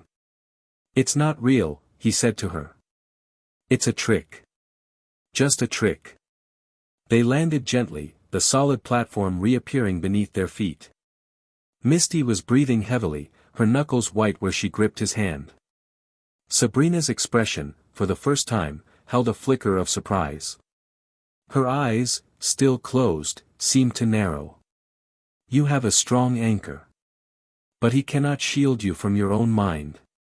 The world shifted again. This time, they were in the sterile, metallic confines of the Cinnabar lab. Tubes lined the walls, filled with bubbling green liquid. In the center of the room was a single, large tank. Inside, a small, fetal version of Mewtwo floated, wires and tubes connected to its body. The raw, psychic memory of Mewtwo's birth, the one Ash had shared, flooded the room. The pain, the confusion, the rage. It was 1,000 times more potent than it had been in the video logs. Misty cried out and collapsed, overwhelmed by the sheer psychic agony. Ash staggered, clutching his head, the shared trauma a physical blow. "She is using my own memories against me." Mewtwo roared, his own form flickering as he was forced to relive his traumatic creation. Sabrina stood amongst the illusory lab equipment, a phantom in her own creation. "This is the truth of your partner, Ash Ketchum. Born of forbidden science. A creature of pain and rage. It has no soul. It has no purpose beyond destruction. How can you trust something that was never meant to exist?" The pain was immense, a psychic fire burning through Ash's mind. But he had felt this before. He had weathered this storm already, on Cinnabar Island, with Misty's hand holding his. He was not the same person who had first felt Mewtwo's agony. He had been forged in it. He pushed himself back to his feet, his legs trembling. He ignored the illusion, the pain, the psychic noise. He looked directly at Sabrina. "You're wrong," he gasped, his voice strained. "His purpose isn't destruction. I know his purpose." He took a staggering step toward Mewtwo, who was on one knee, clutching his head, trapped in a nightmare. Ash put a hand on his partner's shoulder. The contact was an anchor for both of them. His purpose is to choose. To decide who he wants to be. Something you've never had the courage to do yourself. He closed his eyes and reached out, not to Sabrina, but to Mewtwo. He didn't try to block the pain. He shared it. But he also poured his own strength, his own unwavering belief, into their bond. "I'm here. I'm with you. This is just an echo. It's not real. We are real." He sent the memory of the Mankeys in Viridian Forest, feasting on the berries Mewtwo had so carefully recovered. He sent the image of the Ghastly's spirit, finding peace. He sent the vision of the mother Marowak, reunited with her child. He sent the feeling of Misty's hand in his, the shared respect after the battle in Cerulean. He sent a flood of new memories, of partnership, of trust, of choices made together. Mewtwo's psychic roar of pain subsided. He looked up, his violet eyes clearing. He saw Ash, saw Misty struggling to her feet, and the illusion of the lab wavered, its power source, Mewtwo's own trauma, now contested. "You see isolation," Ash said to Sabrina, his voice gaining strength. "We see connection. You see power as a means of control. We see it as a means of protection. Your world is small and lonely, Sabrina. We're offering you a better one. Mewtwo rose to his full height, the last vestiges of the illusion shattering around him. He didn't lash out. He didn't attack. He did something far more profound.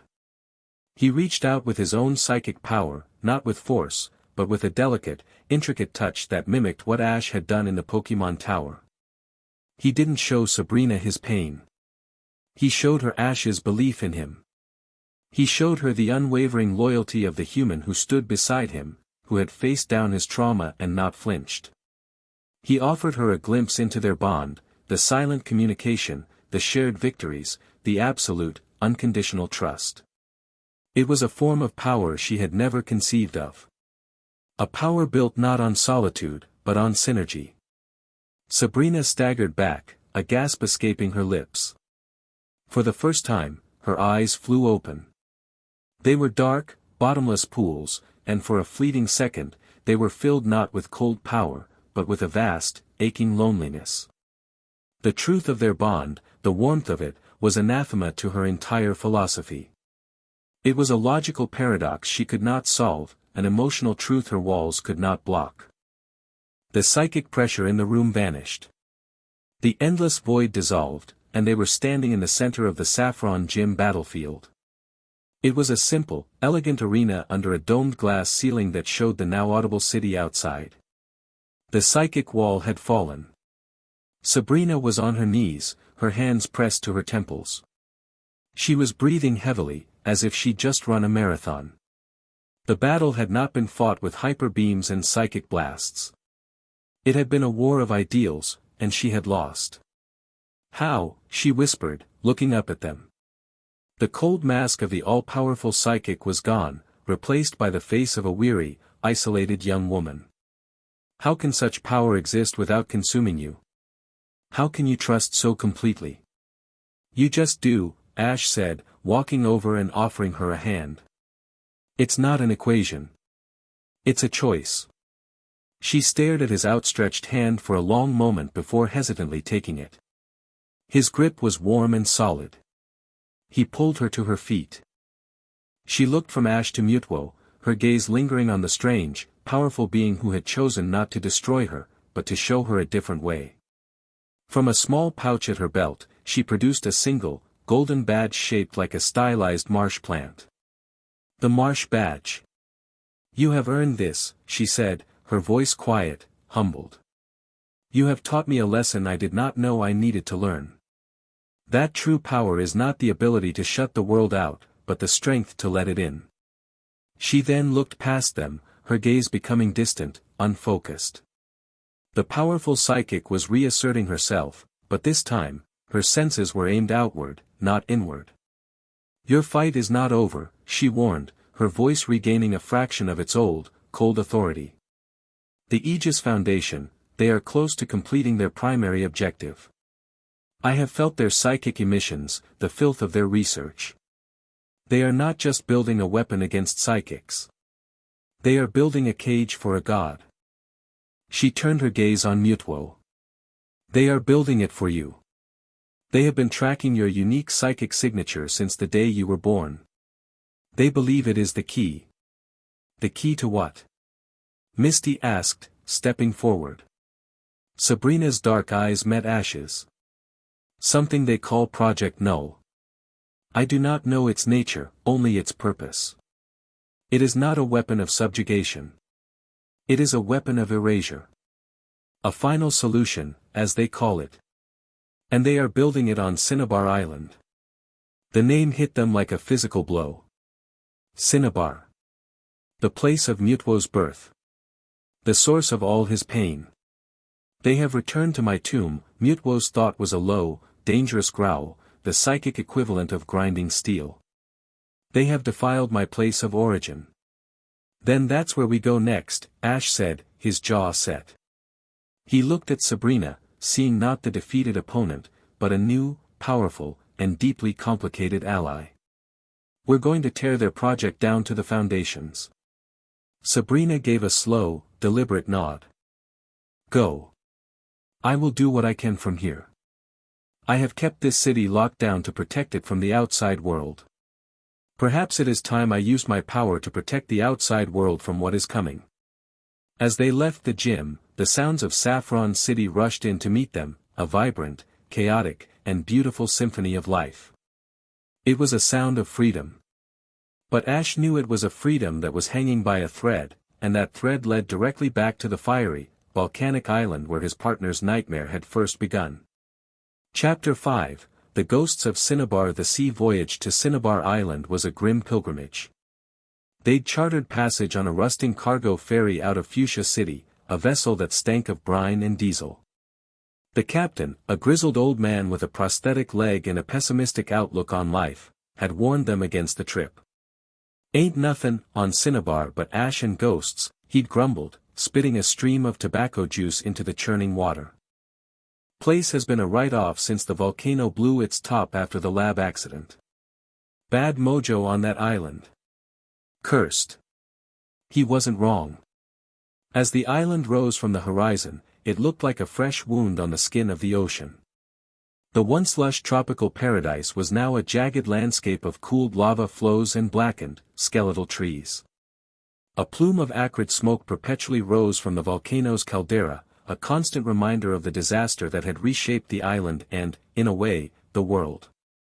In the center of the desolation, a skeletal, half-melted structure stood defiant against the elements. The ruins of the Cinnabar lab. Mewtwo stood at the prow of the ferry, a silent, lavender statue staring at his birthplace. He didn't need to speak. Ash could feel the turmoil rolling off him in waves, a psychic storm of memory and dread. This was more than just a location, it was the genesis of his pain, the physical manifestation of his own violent creation. Misty came to stand beside Ash, her expression tight with concern. "How's he doing?" she asked in a low voice. "He's holding on," Ash replied, his own hands clenched at his sides. He could feel the echoes of the Cinnabar lab nightmare that Sabrina had weaponized, a faint psychic ringing in the back of his mind. For Mewtwo, this was like willingly walking into that illusion. He knows we have to be here. He knows this is where the answers are. They are here, Mewtwo's thought confirmed, as sharp as a shard of glass. His psychic senses were stretched thin, scanning the island. Their presence is a poison in the air. The same sterile, disciplined minds as in cerulean and lavender. But more of them. And they are deep underground. The ferry docked at a makeshift pier constructed from scorched timber and rusted steel.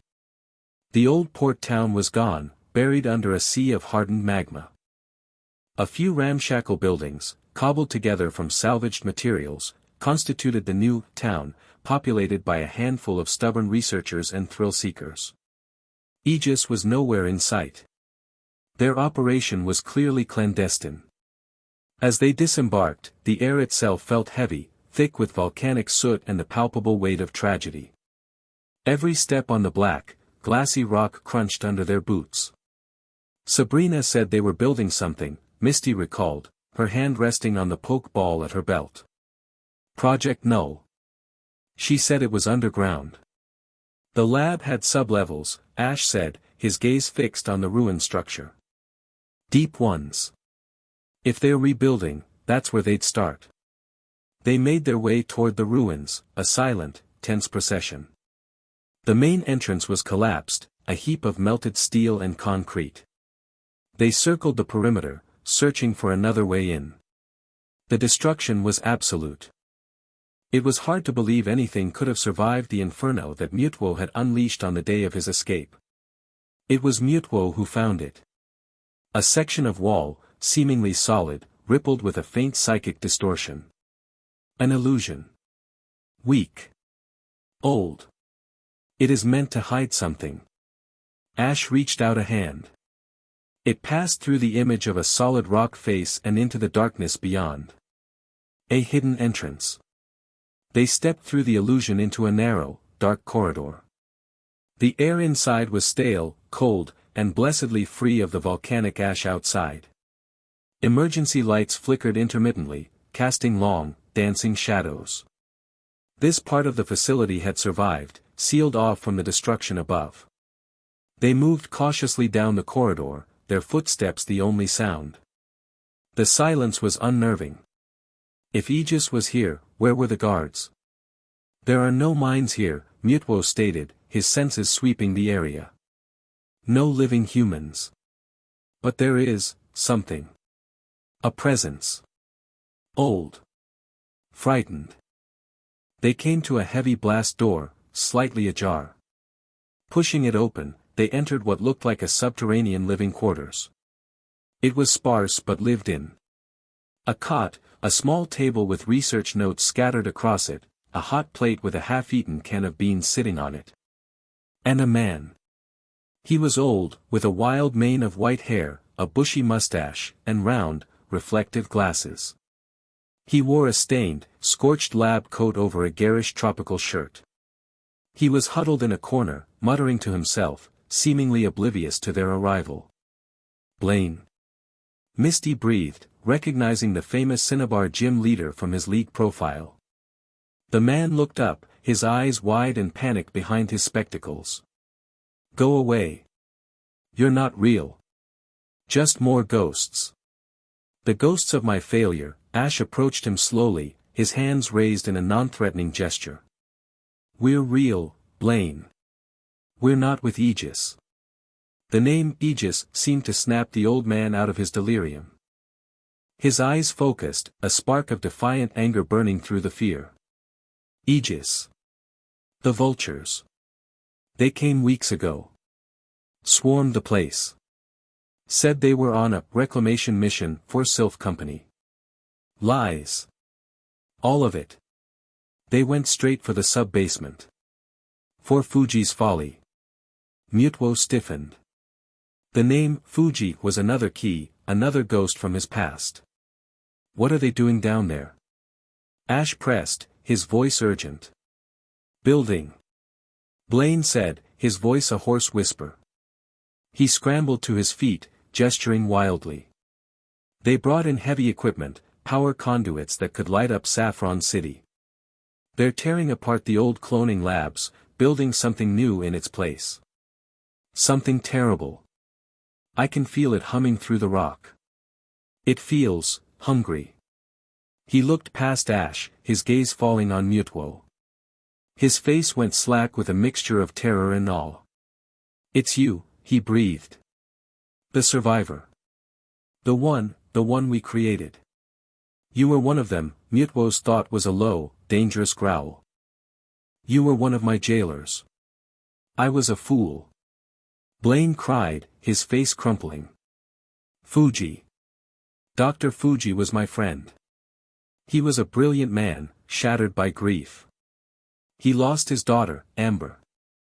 He thought he could bring her back. Cloning was his obsession. When Team Rocket funded his research, offering him a sample of Mew's DNA, he saw a chance. Not just to clone the world's most powerful Pokémon, but to understand the very nature of life itself. He thought he could cheat death. He moved to the table and fumbled with an old, hardened datapad. After a moment, he managed to power it on. The screen flickered to life. I tried to stop him, Blaine continued, his voice cracking. I told him he was creating a being with unimaginable power but no soul, no context. A mind born into a void of confusion and pain. He wouldn't listen. He just wanted to see his Amber again, even if it was just a clone, just for a moment. He tapped the screen. After the accident, I salvaged what I could. I found his private video logs. I couldn't bring myself to erase them. A testament to his genius, and his hubris. He turned the datapad around. On the screen, a video file was playing. It was Dr. Fuji, younger, his face alight with scientific passion. He spoke of his theories, of creating a stable consciousness in an artificial life form. Then the scene changed. A sterile lab. A group of small, ethereal figures floating in cloning tanks. A young girl with long hair, Amber. A Bulbasaur. A Squirtle. A Charmander. And in the largest tank, Mewtwo. Mewtwo went rigid. The psychic backlash was immense. Ash felt it as a physical blow, a wave of pure, unfiltered memory. He saw through Mewtwo's nascent consciousness, the joy of communicating with the other clones, the profound friendship with the girl, Amber. He felt the warmth of their shared, dreamlike world. Then, he felt the horror. The clones, their life forces unstable, began to fade, one by one. He felt Mewtwo's frantic, childish confusion as his friends disappeared. He heard Amber's final, heartbreaking goodbye. "Life is wonderful. But you mustn't cry, Mewtwo. You are strong. You will live." The psychic agony of that loss, that first, terrible grief, ripped through Ash's mind. He cried out, staggering back, his knees buckling. "Misty!" Misty was there in an instant, grabbing his arms, her strong grip the only thing holding him upright. She didn't understand what was happening, but she saw the pain on his face, the shared torment that linked him to the powerful being beside him. Her presence was an anchor in the psychic hurricane. "Ash. I'm here. I've got you." On the screen, the logs continued. A grieving Fuji, his hope shattered, ordering the scientists to inject Mewtwo with powerful sedatives, to erase the memories of his lost friends, to suppress his consciousness so they could continue their work. "They took them from me." Mewtwo's mental scream was a sound of pure, primordial agony that shook the very foundations of the room. "They gave me a soul, only to rip it away." The final log showed it all. The fully grown Mewtwo, waking from his drug-induced slumber, the faint echoes of his lost friends driving him into a rage. The scientists, cowering. The final, terrible realization in Mewtwo's mind, that he was nothing but an experiment, a copy, a slave. And then, the explosion. The psychic detonation of pure, undiluted fury that had leveled the lab and scarred the island. The video ended. The room was silent, save for Ash's ragged breaths and Blaine's quiet sobbing. The bond between Ash and Mewtwo had been forged in respect and tested in battle. Now, it was being reforged in shared trauma. Ash wasn't just an ally anymore. He was a witness. He had lived Mewtwo's foundational tragedy, felt his first and deepest loss. The connection between them deepened, solidified, becoming something absolute and unbreakable. He now understood. He didn't just sympathize with Mewtwo's rage, he felt the justice of it. "They will pay." Mewtwo's thought was no longer a roar of pain. It was a cold, chillingly calm statement of intent. The confused, angry newborn was gone. In his place was a focused, lethal warrior with a righteous cause. All of them. As if on cue, a siren blared through the subterranean complex. Red lights began to flash, sweeping the room in a bloody pulse. A calm, female voice echoed from hidden speakers. "Intrusion detected in Sector Gamma. Unidentified psychic signature matching Chimera profile. Elite Strike Force Epsilon, deploy. Subdue and contain. Lethal force authorized." "They know we're here," Misty said, pulling her Starmie's pokeball. "They were waiting for us," Ash corrected, his eyes hard. He helped himself to his feet, his body aching from the psychic backlash, but his mind clearer and sharper than ever. This was a trap. Blaine frantically pointed to a reinforced door at the back of the room. "That way. It leads to the old geothermal vents. You can get out. Escape." "We're not escaping," Ash said, his voice ringing with a new, hard-edged authority. He looked at Mewtwo, a silent question passing between them. The answer was immediate and absolute. They were done running. They were done reacting. It was time to hunt. The first Aegis squad burst through the corridor, clad in stark white combat armor, their helmets concealing their faces. They carried strange, rifle-like weapons that hummed with a dangerous energy. "Fire!" the squad leader yelled. The rifles discharged, not with bullets, but with beams of pure, chaotic sonic energy, a far more advanced version of the devices from Cerulean. The air warped and shrieked. But Mewtwo was ready. A wall of shimmering pink energy materialized in front of them, the sonic blasts hitting it and dissolving into harmless ripples. It wasn't a strain. It was effortless. My turn, Mewtwo thought. He raised a hand. The squad's rifles were wrenched from their grasp by an invisible force, flying through the air and crushing themselves into a single, compact ball of twisted metal and circuits. Before the soldiers could even react, they were lifted off their feet, encased in individual psychic bubbles, and slammed hard against the ceiling, where they were left pinned, conscious but completely incapacitated. It had taken less than 5 seconds.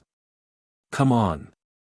Ash yelled, leading the way not to the escape tunnel, but deeper into the facility, following the signs towards the primary research labs. "Blaine, stay here. Barricade the door." They ran through the cold, sterile corridors, a blur of motion. More Aegis squads appeared, trying to cut them off. They were met with a display of power that was both terrifying and beautiful in its efficiency. A squad turning a corner was met by a telekinetic wave that sent them flying back the way they came. Another setting up a heavy emplacement found their weapon disassembled in mid-air, its components raining down around them like confetti. Misty was a whirlwind of action at Ash's side, her Starmie a spinning star of death. It moved in perfect sync with them, firing precisely aimed water pulses that shorted out control panels, disabled automated turrets, and took down Aegis soldiers that Mewtwo, in his larger-scale assault, had missed. She wasn't just keeping up, she was a vital part of the assault. They fought their way down, level by level, descending into the heart of the Aegis operation. The facility grew newer, the technology more advanced. Finally, they reached the lowest level. A massive, circular chamber, vast enough to hold a football stadium. The air hummed with an immense, contained power. And in the center of it all was Project Null. It was a terrifying, beautiful thing. A massive ring, hundreds of feet in diameter, made of some unknown black alloy, floated in the air. It was covered in glowing, intricate circuits that pulsed with a sickly green light. The ring surrounded a sphere of absolute, impenetrable blackness, a hole in the world, a perfect void that seemed to drink the very light from the room. Power conduits as thick as trees snaked from the ring, feeding it an unimaginable amount of energy. Standing on a command platform overlooking the ring was a familiar figure, Commander Lyra, her silver blonde hair pulled back, her face a mask of cold fury as she watched their progress on a holographic screen. She was surrounded by a dozen of the most elite Aegis soldiers, their armor black instead of white, their weapons larger, more menacing. "You are more powerful than our simulations predicted, Chimera," Lyra's voice boomed through the chamber, devoid of any emotion. "But your emotional responses are still your weakness. You walked right into our trap." "It's only a trap if you can't get out," Ash yelled back, his voice echoing in the massive chamber. Lyra allowed herself a thin, cruel smile. "Oh, we are not here to keep you in. We are here to see if you are a suitable key." She tapped a command on her console. From the walls of the chamber, massive emitters descended, humming to life. They weren't sonic weapons. They were psychic dampeners, projectors of pure null energy that filled the air with a static that felt like sandpaper on the mind. Ash felt his connection to Mewtwo flicker, the clear channel suddenly filled with noise. Mewtwo let out a grunt of pain, his violet aura sputtering. "The field, it interferes," he sent, the thought strained. "It weakens my control." "Our technology has evolved," Lyra stated, her voice triumphant. "We learned from Lavender Town. We learned from Saffron City. We are not trying to fight your power. We are turning it off." The Black Guard soldiers raised their rifles. "Fire at will. Subdue the target." The battle that followed was brutal and desperate. Mewtwo, his power dampened, could no longer toss soldiers around like dolls. He could still form shields, but they fractured under the sustained assault. He could still project telekinetic blasts, but they were weaker, less focused. He was no longer a god. He was just a very, very powerful psychic, and he was being swarmed. Ash and Misty were in the thick of it. This was no longer a display of overwhelming force, it was a desperate brawl for survival. Ash moved with a fighter's instinct, using the environment, ducking behind equipment, shouting commands that were both strategic and desperate. Misty, the conduits. To the left. If we can cut the power to the dampeners. Misty's Starmie fired a powerful hydro pump, but a Blackguard soldier intercepted it with a personal energy shield, the water exploding into a cloud of steam. A psychic blast from Mewtwo sent 2 soldiers flying, but a third got through, firing a beam that caught him in the shoulder. He roared in pain, a sound that was both psychic and, for the first time, vocal. He was bleeding, a thin trickle of lavender fluid oozing from a burn on his arm. They were losing. Ash saw it. The sheer numbers, the superior technology, the tactical position. They were being herded, pushed back towards the center of the room, closer and closer to the terrible, silent void of Project Null. Lyra watched, her expression unreadable. Analysis complete. The target's psychic matrix is destabilizing under pressure. He is a viable candidate. Prepare for primary activation. Ash knew, with a sudden, chilling certainty, what was about to happen. They weren't just trying to capture Mewtwo. They were trying to break him, to force his psychic power into an unstable state to kickstart their machine. He would not let that happen. Mewtwo! Ash yelled, a desperate plan forming in his mind. The ceiling. All of it. Bring it all down. The dampening field. Mewtwo grunted, staggering under another blast. I cannot lift it all. Not with brute force.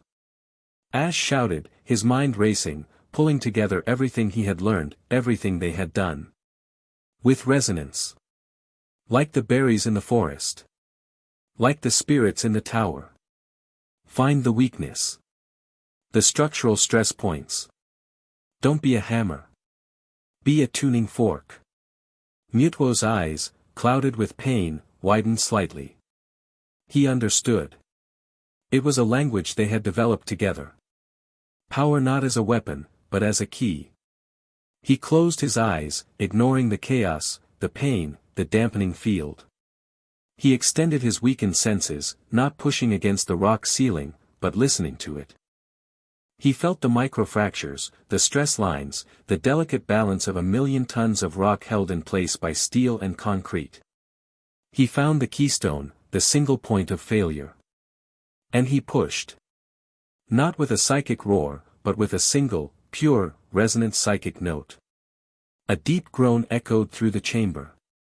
A crack appeared in the ceiling. Then another. Dust began to rain down. Lyra's eyes widened in genuine alarm. What is he doing? All units, stop him. Stop him now. But it was too late. With a sound like the world tearing in half, the entire ceiling of the vast chamber gave way.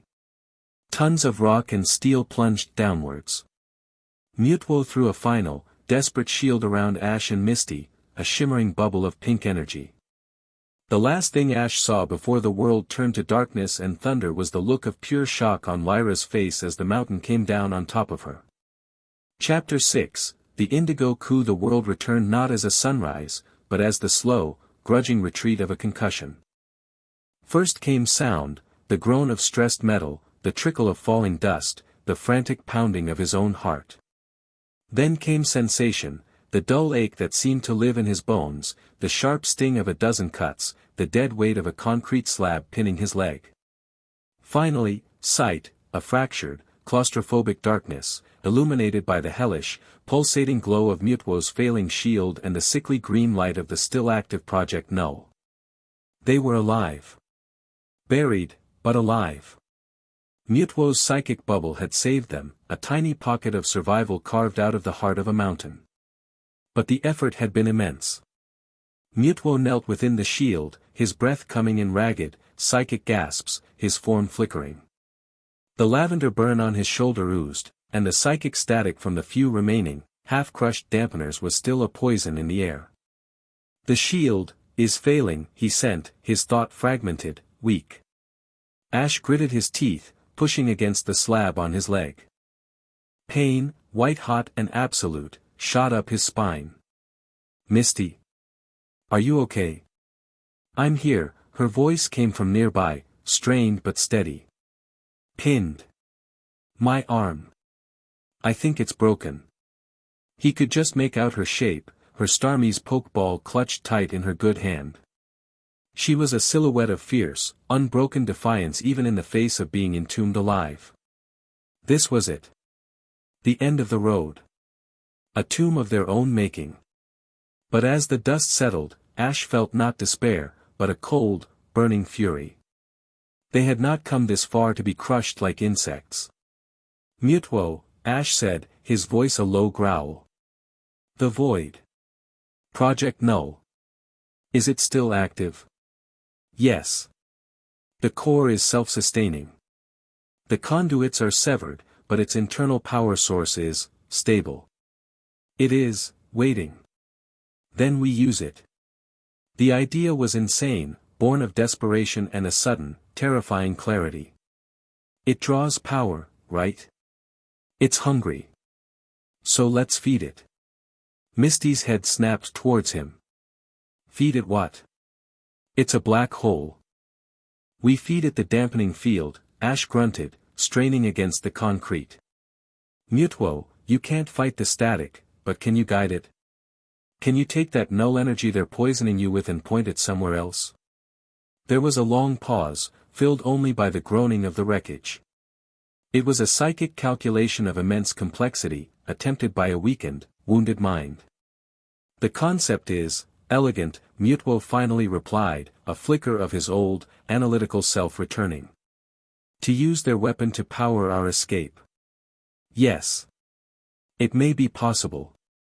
What happened next was not a display of power, but of immense, agonizing control.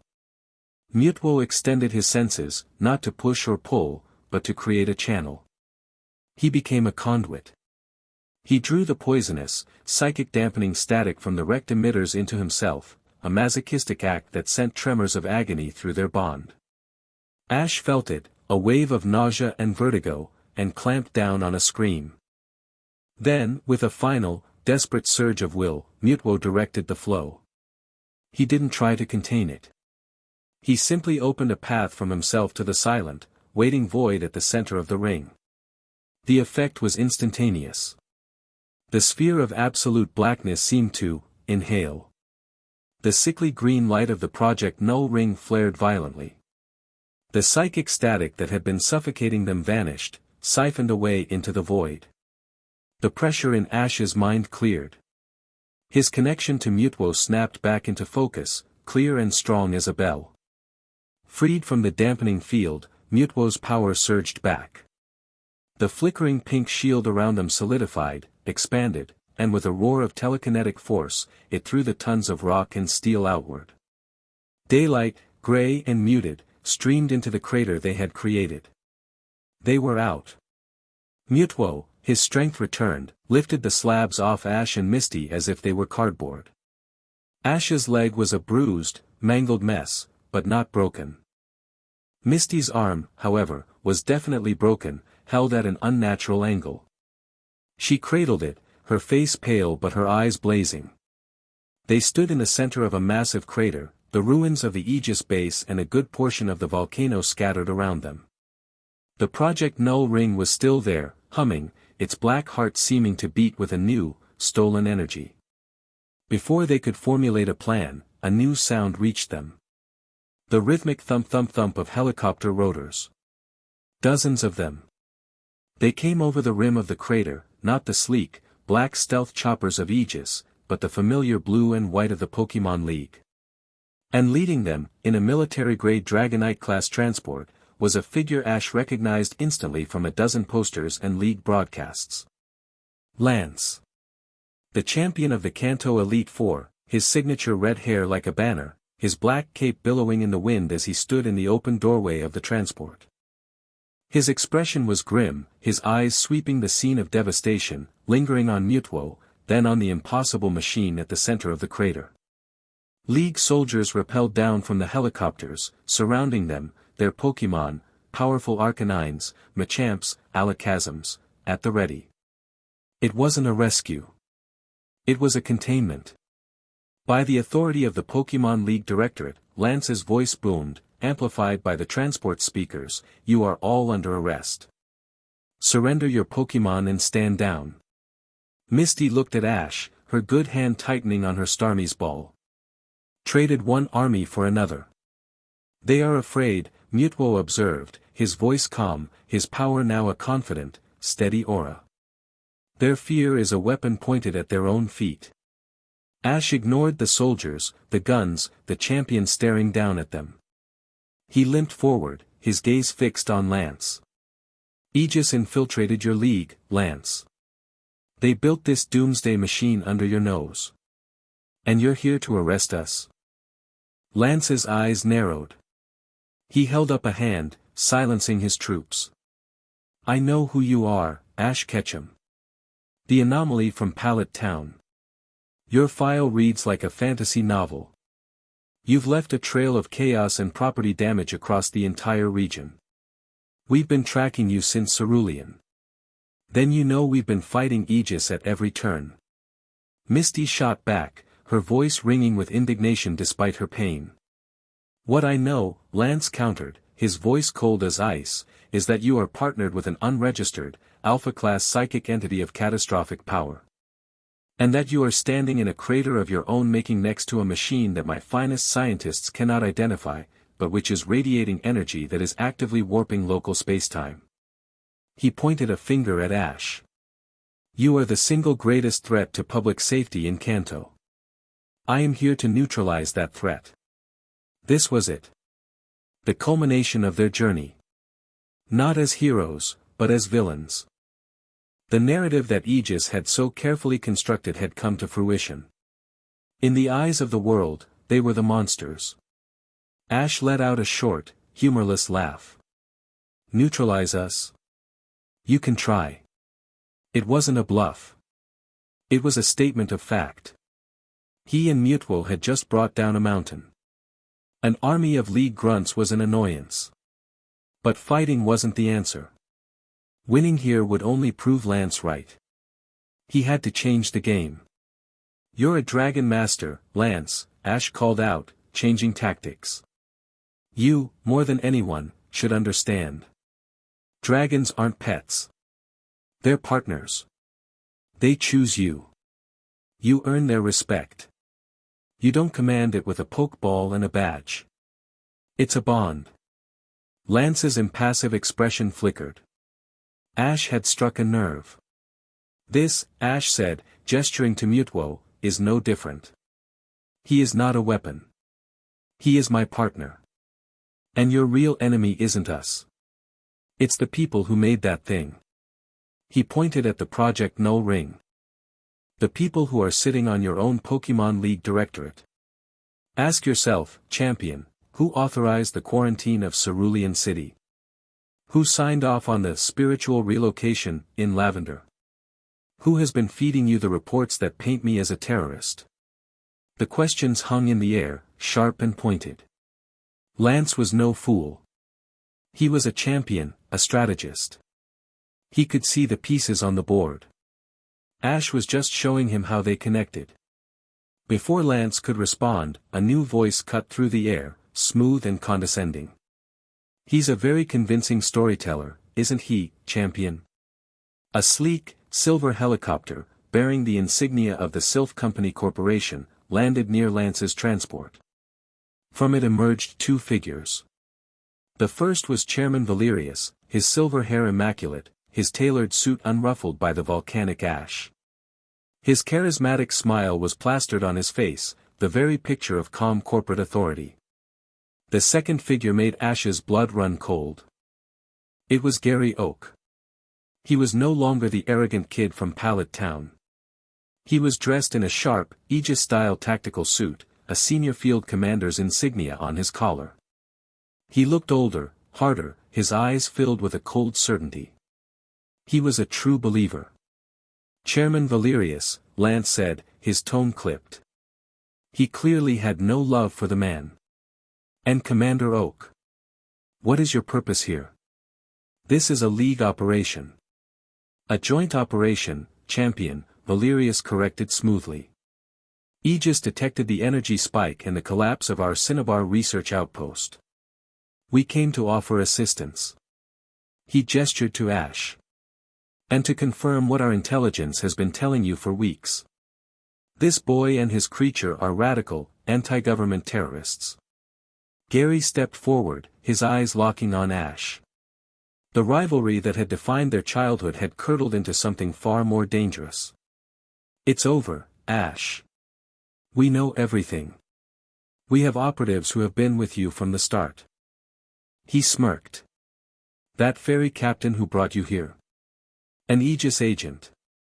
He fed us your exact location. You were doomed before you ever set foot on this island. The betrayal was a minor sting compared to everything else. But it was the certainty in Gary's eyes that was most chilling. He believed he was the hero of this story. You're a fool, Gary, Ash said, his voice quiet. You've allied yourself with monsters. I've allied myself with the future. Gary shot back, his voice ringing with conviction. Aegis is saving the world from beings like that. He pointed at Mewtwo. Unstable, godlike creatures who could wipe us out on a whim. Humanity must be the master of its own destiny. Not cowering in the shadows of living disasters. Valerius clapped slowly, a predatory smile on his face. Well said, Commander.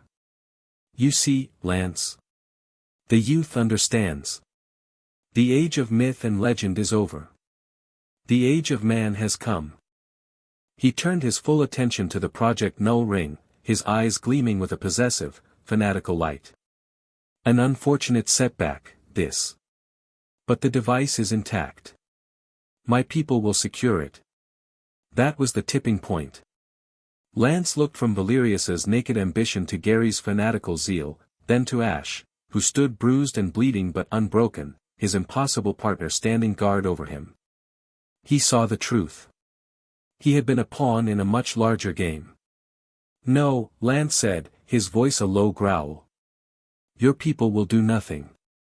This entire island is now under the direct command of the Indigo League champion. Valerius, you and your commander are under arrest for conspiracy and illegal weapons development. Valerius's smile didn't falter. It just became sharper, more dangerous. Arrest me? Champion, you seem to be confused about who holds the power here. He snapped his fingers. From the League soldiers, a third of them, the ones closest to Lance, suddenly turned, their weapons aimed not at Ash, but at their own comrades. Their Alakazam's eyes glowed, trapping the loyalist Pokémon in psychic holds. The Aegis infiltration was deeper than anyone had imagined. They hadn't just bought politicians, they had bought soldiers. It was a coup, happening right here in the ash and ruin. The League is a fossil, Lance, Valerius said, his voice dripping with contempt. A relic of a bygone era. Aegis is the new power in Kanto. We are the new law. Chaos erupted. The loyal League soldiers, caught by surprise, were quickly overwhelmed. Lance's Dragonite roared, unleashing a hyper beam that vaporized two of the traitorous soldiers, but it was immediately swarmed by a half-dozen Aegis-controlled Pokémon. Gary, in the midst of the chaos, strode towards Ash, his Blastoise materializing beside him, its cannons gleaming.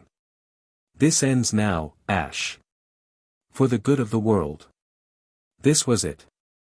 The final battlefield. League versus Aegis, rival versus rival, ideology versus ideology. Misty, get back. Ash yelled, pushing her behind a piece of wreckage. Mewtwo. The traitors. Not the loyalists. Disarm them. No killing. Mewtwo needed no further instruction. He became a whirlwind of purple energy. This wasn't a desperate brawl anymore. This was a master at work. Weapons were torn from the hands of Aegis sympathizers. Pokémon were encased in bubbles and gently deposited out of the fight. He moved through the battlefield like a phantom, a non-lethal, brutally efficient force of nature. Ash, meanwhile, had his own battle to fight. You wanted a battle, Gary. You've got one. He had no Pokemon. He had only his partner, who was busy saving the champion's army from itself. But Ash wasn't a normal trainer. He stood his ground as the Blastoise unleashed a torrent of water from its cannons. At the last second, Ash dove, the high-pressure blast missing him by inches. He came up rolling, his good leg pushing him forward. He didn't run away from the Blastoise. He ran towards it. Gary stared, confused. What are you doing? Ash used the Blastoise's own body as a ramp, running up its shell. He launched himself into the air, spinning, his bad leg lashing out in a powerful kick that connected squarely with Gary's jaw. Gary staggered back, his head snapping to the side, pure shock on his face. He had been expecting a Pokemon battle. He was completely unprepared for a physical fight. You talk about saving the world, Ash grunted, landing hard on his bad leg and nearly collapsing from the pain. But you've never been in a real fight in your life, Gary. You've just hidden behind your grandfather's name and your new master's money. Gary's shock turned to rage. He wiped a trickle of blood from his lip. Blastoise, Skull Bash. The massive Pokemon tucked its head and charged. Ash was injured, exhausted. He couldn't dodge.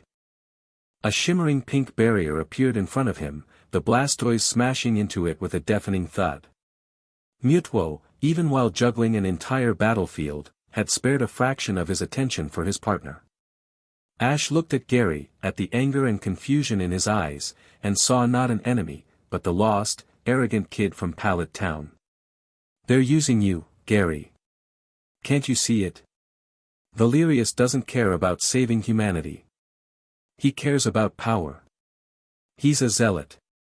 He's a visionary. Gary yelled, but his voice lacked its earlier conviction. The sheer, overwhelming power of Mewtwo, used not for destruction but for precise, controlled pacification, was a sight that defied everything Aegis had taught him. He had been told Mewtwo was a monster of chaos.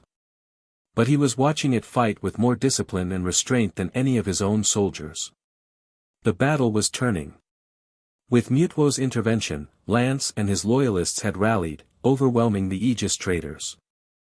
Valerius, seeing the tide turn, backed away toward his helicopter, his charismatic mask finally falling away to reveal a snarl of pure frustration.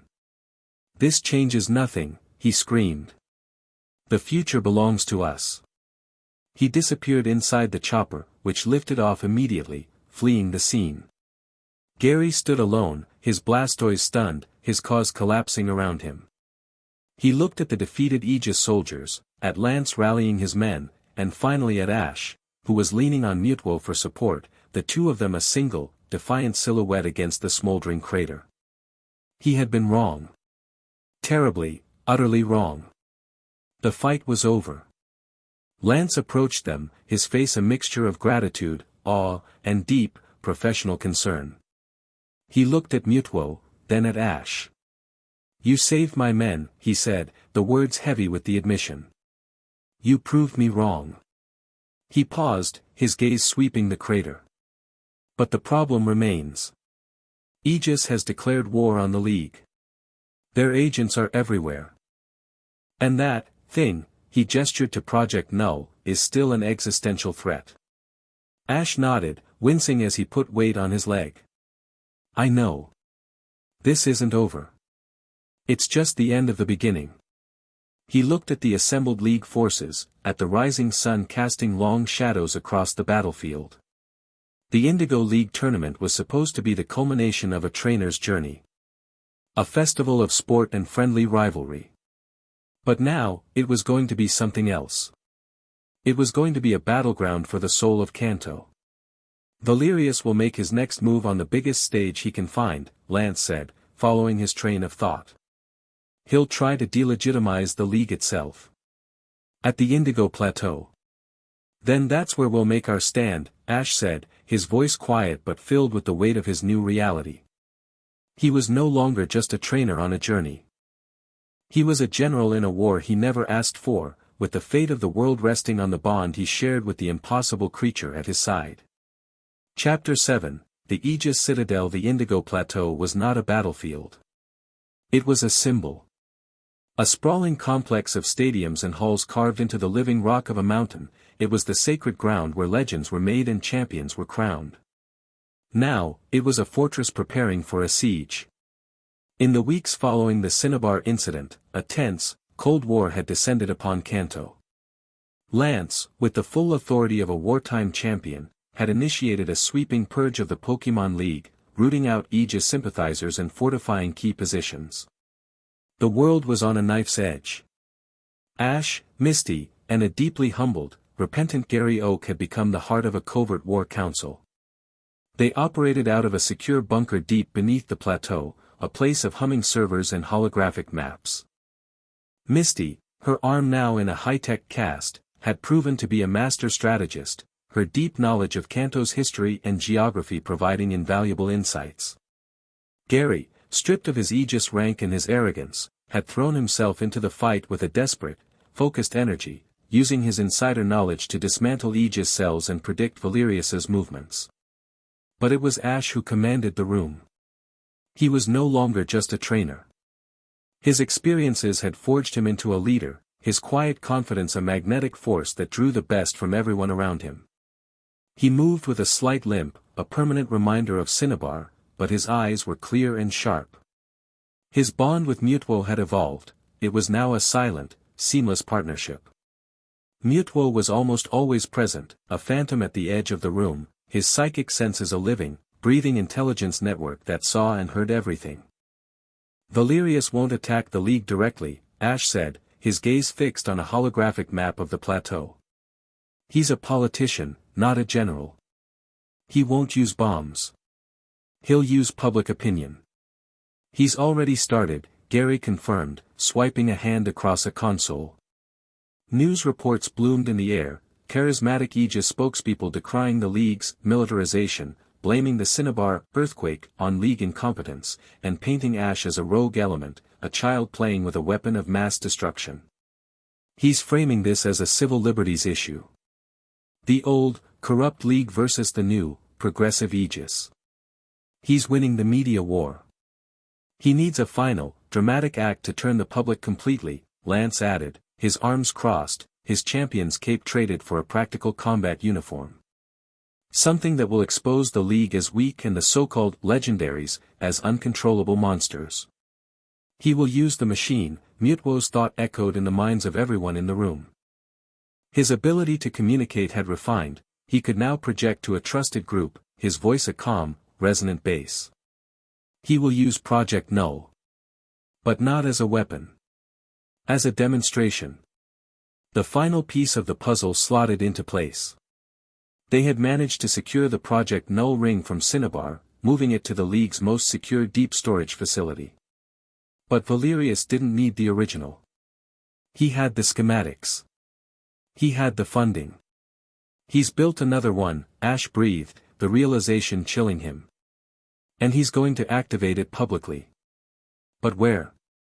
Misty asked, zooming in on the map.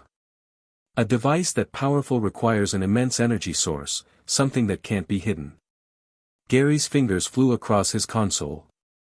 He cross-referenced Aegis front companies, energy consumption records, and encrypted communications he'd helped decipher. A single point on the map began to flash red. An isolated, privately owned island off the coast, home to a single, massive structure. The Aegis Citadel, Gary said, his voice grim. Valerius's global headquarters. Publicly, it's a state-of-the-art R&D campus for sustainable technology. It's powered by a next-generation geothermal tap that goes straight to the planet's mantle. It has more than enough energy to power a dozen Project Nulls. The objective was clear. They couldn't wait for Valerius to make his move. They had to go to him. It was a decapitation strike. A desperate, all-or-nothing gambit to infiltrate the heart of the enemy and destroy the weapon before it could be used. The mission was unsanctioned, a black operation. Lance had to remain at the plateau to command the League's defenses. It would be just the three of them, Ash, Misty, and Gary, and a god. They were a modern-day fellowship, a trainer, a gym leader, a reformed rival, and a psychic titan, on a quest to save the world from an enemy hiding in plain sight. Sabrina, a remote and invaluable ally, provided their insertion.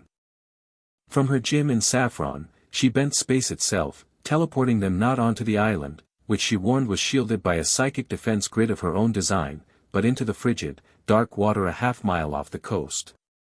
The citadel rose from the sea like a fong of black glass and obsidian steel, a monument to corporate power and hidden zealotry. It was sleek, beautiful, and utterly menacing, its lights glittering against the night sky. They swam towards it, encased in a bubble of air provided by Misty's newly evolved Vaporeon, Mewtwo a silent, submerged torpedo of lavender light beside them. The psychic shield was a constant, irritating hum, but it was designed to stop macro-teleportation, not to detect swimmers.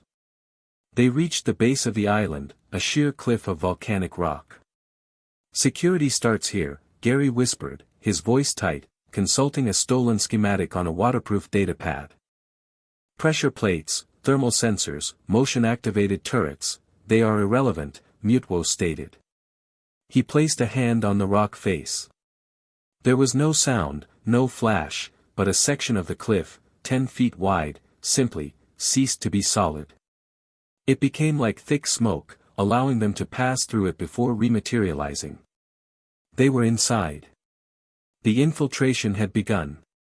The citadel was a marvel of sterile, minimalist design. White corridors, brushed steel doors, and the ever-present Aegis logo. It was also a fortress.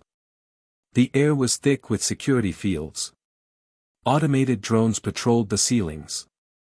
And the human guards were the best of the best, Aegis's elite Praetorian Guard, clad in advanced combat armor. Their progress was a masterclass in silent, lethal efficiency. They were a ghost squad, a perfect synthesis of their unique talents. Gary was the navigator, his datapad their map. He bypassed electronic locks, rerouted surveillance feeds, and predicted patrol patterns. 2 guards, armed with stun rifles, coming around the corner in 10 seconds. "There's a maintenance duct to the left." Misty was the saboteur. Her agile Pokémon, Vaporeon and a newly acquired, lightning-fast Lantern, moved through the citadel's vast water cooling and plumbing systems, creating diversions, shorting out substations, and disabling entire security grids from the inside. A squadron of guards would race to respond to a phantom coolant leak, only to find the corridor they just left had gone completely dark. Ash was the point man, his senses, augmented by his bond with Mewtwo, preternaturally sharp. He moved with an animal grace, anticipating threats before they appeared on Gary's scanner. He was the unspoken leader, his calm commands guiding their every move. And Mewtwo. Mewtwo was the ultimate trump card, the key that unlocked any door. His power, used with surgical precision, was terrifying. A guard who happened to glance in their direction would suddenly feel an overwhelming urge to check a report on his datapad, his head turned for the crucial 2 seconds they needed to slip past. A laser grid would flicker and die for a fraction of a second, just long enough for them to pass through. He was a force of nature, tamed and focused into a single, silent purpose. They descended deeper into the citadel, level by level, a silent specter of vengeance moving through the machine. They bypassed barracks, research labs, and training facilities. In one lab, they found evidence of Aegis's other projects, bioengineered Pokémon, bred for aggression and obedience, held in stasis tanks. In another, they found psychological profiles of League officials, detailing their weaknesses, their fears, their price. It was a chilling testament to the depth of Valerius's conspiracy. Finally, they reached the lowest level, the geothermal core. It was a chamber of staggering scale, even larger than the one at Cinnabar. The air thrummed with raw, planetary power. In the center, suspended by massive magnetic containment fields, was the new Project Null. It was identical to the first, a ring of black metal and green light surrounding a sphere of perfect, hungry nothingness. And standing on the command platform, his back to them, was Chairman Valerius. He wasn't watching a console or commanding troops. He was simply admiring his creation. "It's beautiful, isn't it?" he said, without turning around. "The perfect, elegant solution." The lights came up. The doors behind them slammed shut. They were trapped. On platforms around the chamber, dozens of Praetorian guards emerged, their weapons raised. This wasn't an ambush. It was an audience. "Did you really think I wouldn't know you were coming?" Valerius asked, finally turning. His face held no anger, no surprise. Only a kind of weary disappointment. "I have spent a decade building this organization. My security is absolute. I allowed you to come this far. I wanted you to be here. I wanted you, Ash, to see this. To understand. I understand that you're a fanatic who's about to make a terrible mistake," Ash said, his voice steady. Valerius shook his head, a sad smile on his lips. "Not a mistake. A necessity." He gestured to a holographic projector. It flickered to life, not with news reports or battle plans, but with ancient tapestries, historical records, geological data. "My family is from Setopolis," Valerius said, his voice taking on the tone of a lecturer. "An ancient city, built in a meteor crater. A city that has witnessed firsthand the destructive power of your so-called legendaries. Centuries ago, my ancestors watched as Groudon and Kyogre, in their primal rage, nearly tore the world apart. Our city was spared. My family line was not. They were erased. Collateral damage in a war between gods." The projection changed, showing simulations. A world on fire. A world flooded. A world torn apart by warring deities fighting over petty squabbles, with humanity a footnote in their epic, destructive tales. "This is the inevitable future, Ash," Valerius said, his voice filled with a cold, absolute conviction. "As long as these creatures exist, humanity is just a tenant on a planet owned by temperamental, radioactive landlords. We can never be truly safe, never be truly free.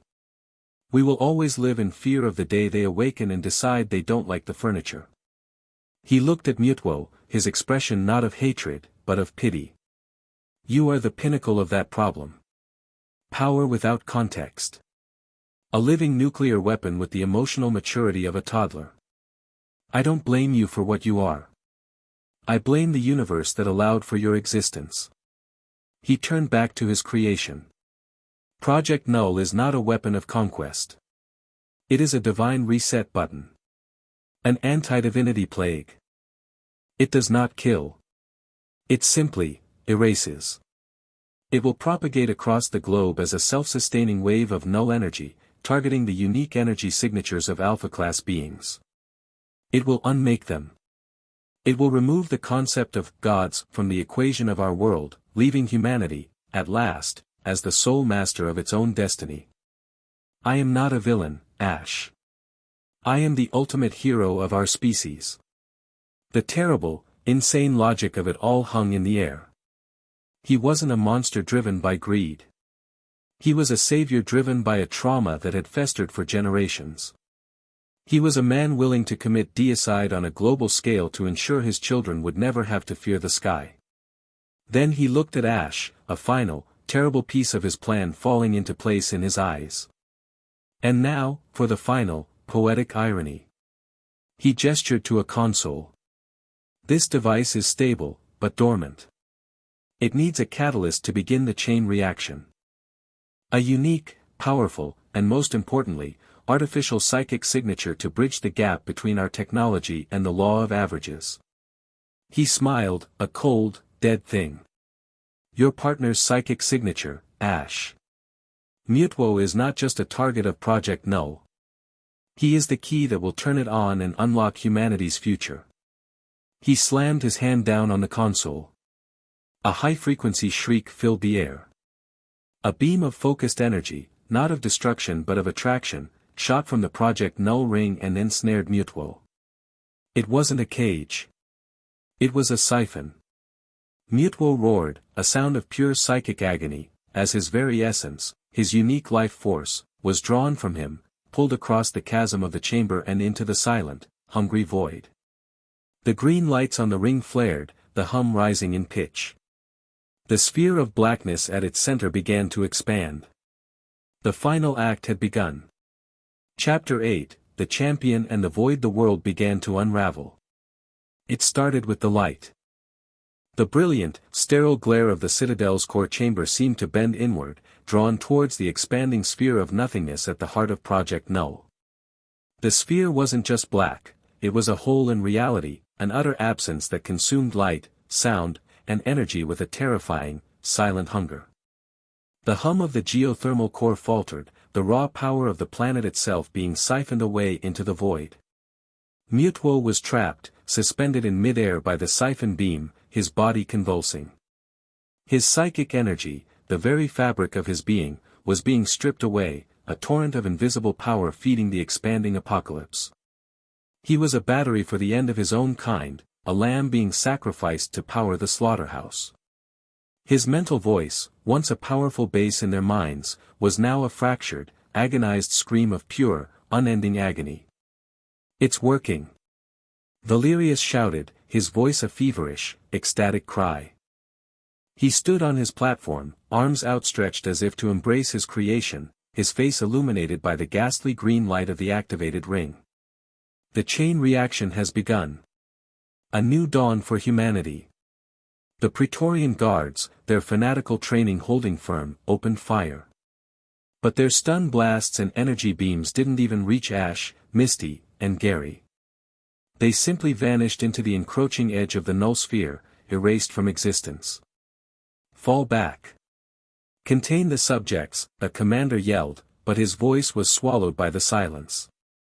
The void was growing faster now, its edge creeping across the floor of the chamber, unmaking the polished steel, the reinforced concrete, the very air itself. A guard stumbled, his foot touching the edge of the nothingness. He didn't scream. He simply ceased to be, his boot, then his leg, then his entire body wiped from reality like a line of chalk from a blackboard. Panic shattered the Praetorians' discipline. They turned and fled, a terrified, disorganized rout. But there was nowhere to run. The void was expanding in all directions, a silent, patient, and absolute doom. Valerius watched the chaos, his ecstatic expression twisting into one of confusion, then horror. "No, the propagation is unstable. It's not containing itself to the alpha signatures. It's consuming everything." He frantically hammered at his console, but the controls were dead, the power feeding not the system, but the void itself. His perfect, elegant solution had become a planetary suicide bomb. His eyes, wide with the terror of a zealot whose god had just betrayed him, met Ash's across the chamber. And then, the edge of the void reached his platform. Valerius, the man who wanted to kill gods to save humanity, was unmade by his own creation, erased from the world without a sound. The citadel was dying. The mountain it was carved into was being eaten from the inside out. Soon, the island would follow. Then the ocean. Then the world. Power was useless here.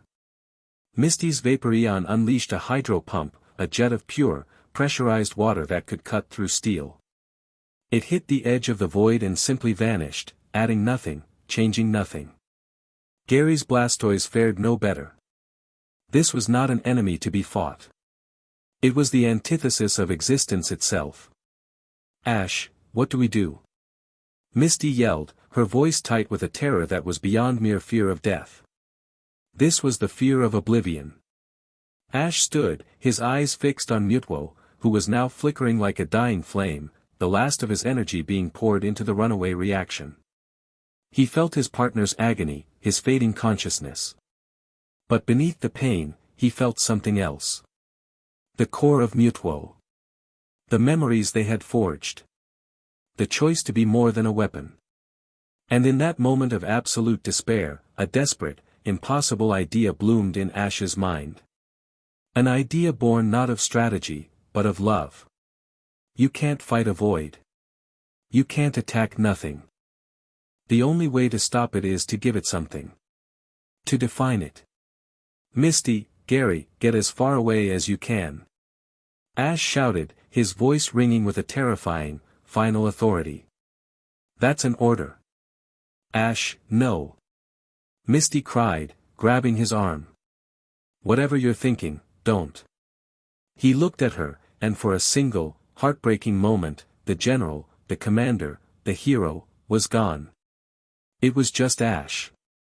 And in his eyes, she saw a deep, profound, and sorrowful love. He gently removed her hand from his arm.